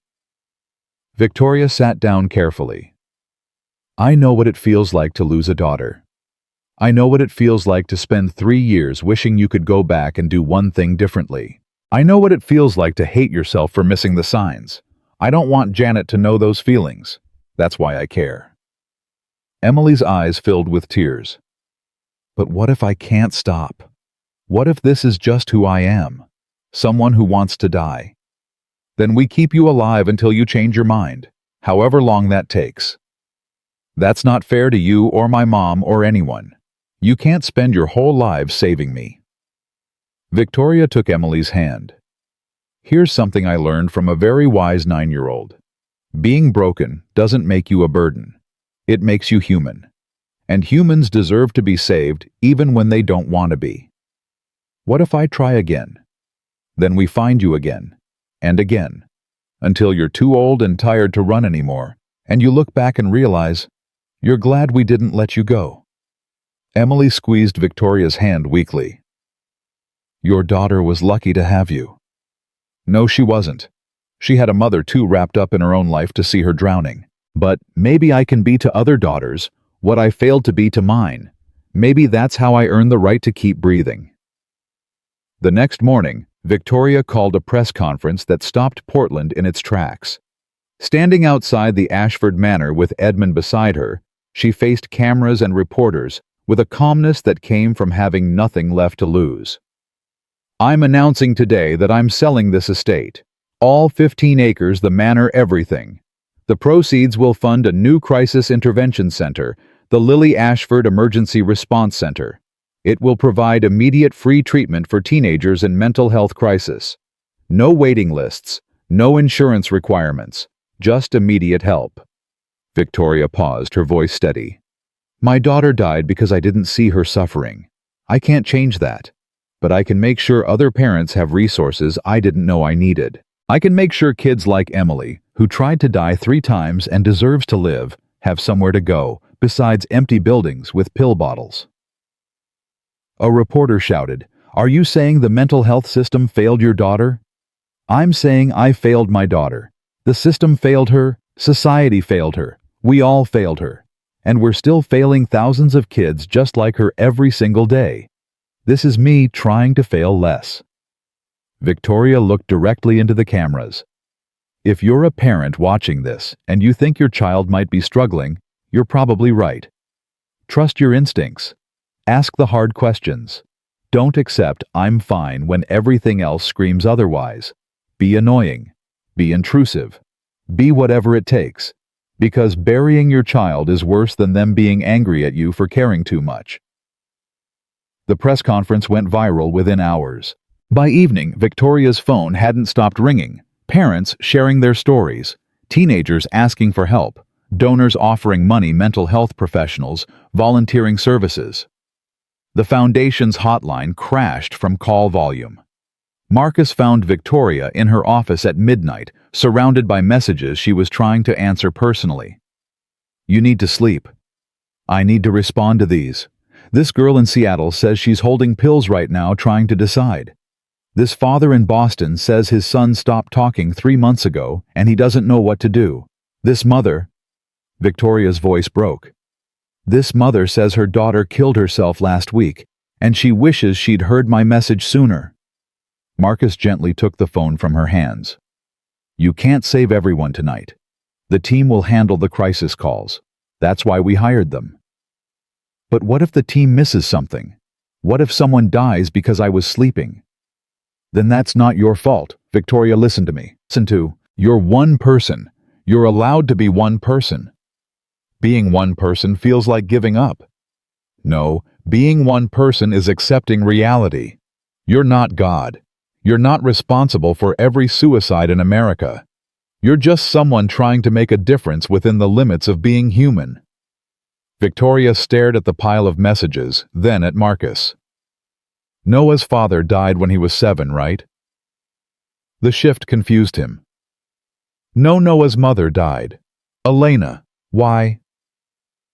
Because I keep thinking about something Emily said. She asked why I care when I don't even know her. And the truth is, I care because every kid I save feels like giving Lily back her life. Like if I save enough daughters, maybe somewhere in the universe it balances out that I lost mine. Victoria's voice went quiet. That's not healthy, is it? Probably not, but it's honest. Marcus sat across from her. Elena used to volunteer at a homeless shelter every weekend. Even when she was exhausted from chemo, even when she could barely walk, she'd go serve meals. I asked her once why she pushed herself so hard. She said, because I'm dying and they're dying, and at least we can die knowing we tried to help each other. I thought she was being dramatic. Now I think she understood something. I'm only learning that meaning doesn't come from fixing everything. It comes from trying anyway. Did it help her, the volunteering? I think it helped her feel less powerless against the cancer. Like she could control something even if she couldn't control her own body. Marcus paused. Maybe that's what the foundation is for you. Control in a life that proved you control nothing. Victoria absorbed this. My therapist says the same thing in fancier words and charges me $300 an hour for it. Send her my bill. They sat in tired silence until Victoria's phone buzzed. She looked at the screen, and her whole body tensed. It's Emily's mother. She's at the hospital again. Emily pulled out her IV and tried to leave. They had to sedate her. Marcus closed his eyes. When was this? 20 minutes ago. Janet says Emily was screaming that everyone should just let her die, that she's tired of being saved. Victoria stood grabbing her coat. I have to go. Victoria, you've been awake for 36 hours. I don't care. That girl is alive because I convinced her to stay. If she's changed her mind, I need to be there. They drove to the hospital in silence, heavy with dread. Janet met them in the psychiatric ward, face haggard. They've got her in restraints. She's been screaming for 2 hours that we should all just let her go, that keeping her alive is torture. The doctors want to transfer her to long-term psychiatric care, but she's refusing treatment. Janet grabbed Victoria's arms. Tell me what to do. Tell me how to save my daughter when she doesn't want to be saved. Victoria had no answer because it was the same question she'd asked herself about Lily for 3 years. Instead, she said, "Let me talk to her." Emily's room was stark white, the girl strapped to the bed, eyes red from crying, voice hoarse from screaming. She turned her head when Victoria entered. Come to give me another speech about hope, save your breath. I don't want hope. I want out. Victoria pulled up a chair and sat down. Okay. Emily blinked. Okay, what? Okay, I'm not giving you a speech. I'm going to tell you the truth instead. Victoria leaned forward. You're right. Living is hard, especially when your brain is lying to you, constantly telling you you're worthless and the world would be better without you. The medications don't always work. The therapy feels pointless. The people around you don't understand. And you're exhausted from fighting a battle nobody else can see. So you agree I should die? I didn't say that. I said you're right that it's hard. But here's what else is true. You're 16 years old. Your brain is still developing. The depression you feel right now might not be the depression you feel at 20 or 30 or 40. The pain that seems permanent might actually be temporary, but you won't know unless you stick around to find out. I've been depressed for 3 years. How much longer am I supposed to wait? I don't know. But my daughter didn't wait. She jumped off a cliff at 14 thinking the pain would never end. And now I'll never know if she would have found joy at 15 or 16 or 17. I'll never know if the right medication or therapist or friend might have changed everything. She didn't give herself the chance to find out. Emily turned her face away. Maybe she made the right choice. Maybe living with depression forever is worse than just ending it. Maybe. But you know what definitely makes things worse? Making permanent decisions based on temporary feelings. Victoria's voice hardened. And before you tell me your feelings aren't temporary, understand that I'm not saying the depression will disappear. I'm saying your relationship to it might change. You might learn to live alongside it instead of being destroyed by it. That sounds exhausting. It is. But so is being dead. At least with living, you get options. Emily finally looked at her. What options? More hospitals, more medications that don't work, more people watching me like I'm a bomb about to explode. Or maybe art. You paint, right? I saw your work in the school. The girl with the golden wings. That was yours. How did you know? Because it looks like something my daughter would have painted. She believed broken things could be beautiful. She called it the unfinished symphony, how life is full of incomplete pieces that somehow make sense together. Victoria paused. What if instead of dying, you finished that painting? What if you kept making art that turns pain into something other people can understand? Lily never got that chance. But you can. That's manipulative. Using your dead daughter to guilt me into living. You're right. It is. I'm desperate, and I'm using every weapon I have. Because I've lived the alternative, and it's worse than any manipulation. Victoria's voice cracked. Emily, I held my daughter's bones in a morgue and tried to remember what she smelled like. I stood at her grave and apologized to dirt and stone because there was nobody left to apologize to. I spent 3 years wishing I could trade places with her. That's where your mother is headed if you do this. Is that what you want? I want to stop hurting. Then let us help you. Not the way we've been doing it, not hospitals and restraints and forced treatment, but actually help. Move into the new crisis center when it opens. Work with artists and therapists who understand depression. Let us create a space where you're not just surviving, but actually living. Emily was quiet for a long time. Then she said, You're really selling your mansion for this. Sold it yesterday. Pending inspection. Why? Because buildings don't matter. People do. And if selling my home means kids like you get a shot at life, then it's worth it. What if I take that shot and still want to die? Then at least you tried. And trying counts for something. Emily closed her eyes. The restraints hurt. I'll have them removed if you promise not to run. I can't promise that. I don't know what I'll do tomorrow or next week. Then promise just for today. That's all. Just today. Emily nodded slowly. Victoria called the nurse to remove the restraints. When they were gone, Emily rubbed her wrists and looked at Victoria with eyes that held the faintest spark of something that wasn't quite hope, but wasn't quite despair either. Your son, the one who makes origami. What's his name? Noah. Tell him I want to learn how to make broken paper beautiful. Maybe I can make myself beautiful the same way. Victoria's eyes filled with tears. I'll tell him. He'd like that. 6 months later, the Lily Ashford Emergency Response Center opened in the space that used to be the Manor's East Wing. The rest of the property had been sold to a developer, but Victoria had negotiated to keep 5 acres for the center, enough for therapy spaces, art studios, gardens, and housing for teens in immediate crisis. The opening ceremony drew hundreds of families who'd been helped by the foundation donors, who'd made it possible, mental health professionals who volunteered their time, and teenagers. So many teenagers, some from the crisis program, some who'd heard about it and came to see if hope was real. Emily stood next to her painting the girl with golden wings, now finished and massive, taking up an entire wall. She'd added something since Victoria last saw it, figures below the flying girl reaching up, holding a net made of woven gold. "In case she falls," Emily explained to the crowd gathered around. "Lily jumped without a net. But now we have one. That's what this place is. A net for people like me who need catching." Noah stood beside his own display, an origami installation of a city made from torn and repaired paper, each building representing a different person who'd been through the crisis program.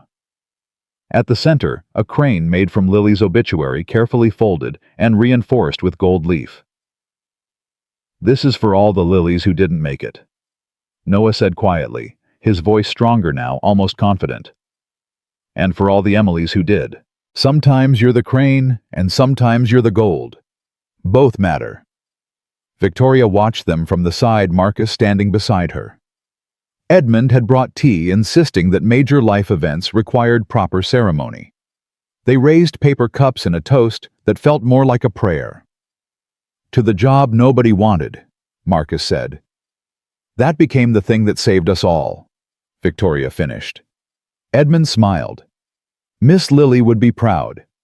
Insufferably proud, and completely unsurprised. She always said you were capable of more than you believed." "She was right about most things," Victoria said. "Except that the world would be better without her. That's the one thing she was catastrophically wrong about." They watched as Noah showed Emily how to fold a crane, their heads bent together over paper, both of them focused on turning something flat into something that could fly. Other kids gathered around, some from the crisis program, some just curious, all of them learning that transformation was possible. A mother approached Victoria, nervous. "My daughter is 13. She's been depressed for 6 months and I don't know what to do. Can you help?" Victoria took the woman's hand. "Tell me about her. Everything. Don't leave anything out because you think it's not important. Everything is important." The woman started talking, and Victoria listened with the full attention of someone who knew what missing the signs cost.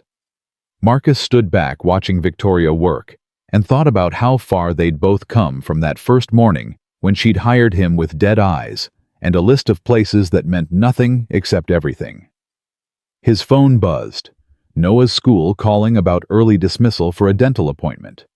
Normal life intruding on meaningful moments. He smiled. That was growth, being able to hold both the profound and the mundane, the grief and the joy, the past and the future. "Dad?" Noah called out. "Emily wants to know if we can teach origami at her school. Can we do that?" Marcus looked at Victoria, who nodded. "Tell her yes. We can do that." As the ceremony wound down and people began leaving, Victoria stood in the center she'd built from her daughter's death and her own determination not to let that death be meaningless. She thought about the newspaper ad she'd placed 8 months ago, the driver position nobody wanted because everyone knew she was broken. Marcus had taken the job anyway, had driven her through hell and back, had sat with her in morgues and graveyards and psychiatric wards, had become something harder to define than employee or friend, more like family forged from shared survival. "I need to ask you something," Victoria said as they packed up the remaining ceremony supplies. "Shoot. Why did you really take the job? The truth, not the financial desperation answer you gave the first time." Marcus considered his words. "Because the ad had been running for 5 months and nobody wanted it. And I thought, here's someone as lost as I am. Maybe we can be lost together, and that's better than being lost alone." "Were you right?" "Yeah. Turns out being lost together is exactly how you find your way home." Victoria smiled, a real smile that reached her eyes. "Home is a crisis center built on the graves of our old lives. That's poetic in a deeply messed up way." Lily would have appreciated it. She would have. Victoria looked around at the center that bore her daughter's name, at the teens, learning to make art from pain, at the parents, learning to see their children suffering. "I sold my mansion. I gave away my fortune. I turned my life inside out. And you know what's strange? I'm happier now than I was when Lily was alive. How is that possible? How can I be happier after losing her?" Because you're not pretending anymore. You're not hiding behind work or money or the illusion of control. You're just being honest about pain and doing something with it. Is that what happiness is? Just being honest? Maybe. Or maybe it's knowing you're making a difference in a world that proved it can take everything from you without warning. Victoria nodded slowly. Then she did something she hadn't done since Lily died. She laughed. Really laughed, the kind that came from deep in the chest and shook the shoulders. We're standing in a crisis center on a Tuesday afternoon having philosophical discussions about happiness while surrounded by teenagers who wanted to die. This is the weirdest life. But it's yours. It's ours. Don't think I don't know you're the reason this works. You and Noah and Edmund and every single person who took a chance on a broken woman with a tragic story. Marcus shook his head. You're the one who took the chance. On me, on Emily, on every kid who walks through these doors. That's not broken, Victoria. That's brave. Emily appeared then holding a paper crane. I made this for you. For your office. Noah taught me the fold. Victoria took it carefully. The crane was made from one of Emily's old hospital bracelets, the one from her first suicide attempt torn and repaired with gold marker. It's my reminder, Emily said, that I almost died, but I'm choosing to fly instead. That the breaking doesn't have to be the end. Victoria pulled the girl into a hug, holding on tight, like she was holding Lily, like she was holding every daughter who'd ever felt worthless, like she was holding hope itself.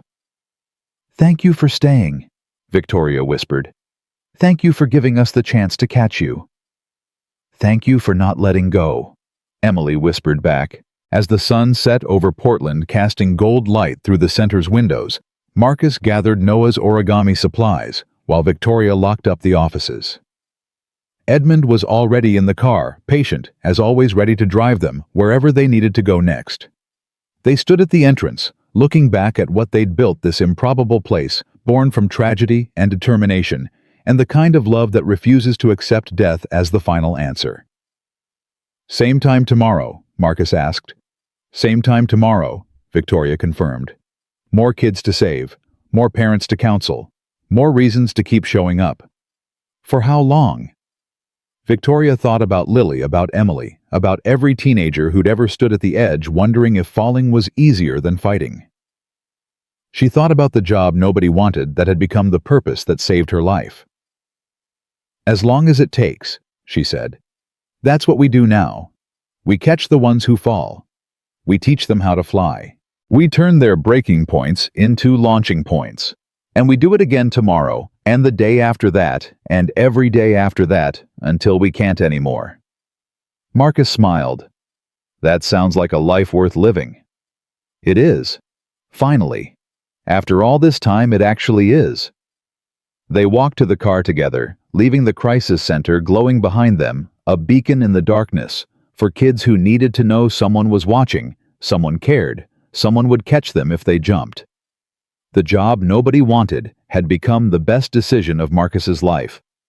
Not because it paid well or looked good on a resume, but because it taught him what Elena had tried to tell him in her final days, that meaning isn't found in avoiding pain, but in transforming it into something that helps others survive their own. Victoria Ashford had lost her daughter to suicide. But in the aftermath, she'd saved dozens of other daughters, hundreds eventually, maybe thousands over time. And while it would never bring Lily back, it gave Lily's death a meaning. It didn't have to have a catalyst for change instead of just a tragedy. As Marcus drove home that night with Noah asleep in the back seat, origami crane still clutched in his small hand, he thought about the newspaper ad from 8 months ago. The position everyone avoided because grief scared them, because broken people seemed too complicated, because nobody wanted to drive a stranger through her daily rituals of loss. But he'd taken the job anyway. And it had changed everything. Victoria's life, his life, Noah's life, Emily's life, and countless others who would benefit from a crisis center that existed only because two broken people refused to stay broken. Sometimes the things nobody wants become the things that save your life. Sometimes grief transforms into purpose. Sometimes the worst moments lead to the best decisions. And sometimes, if you're very lucky and very brave, you learn that being broken isn't the end of the story. It's just the place where the gold goes, in making you more valuable, more beautiful, more alive than you ever were when you were whole.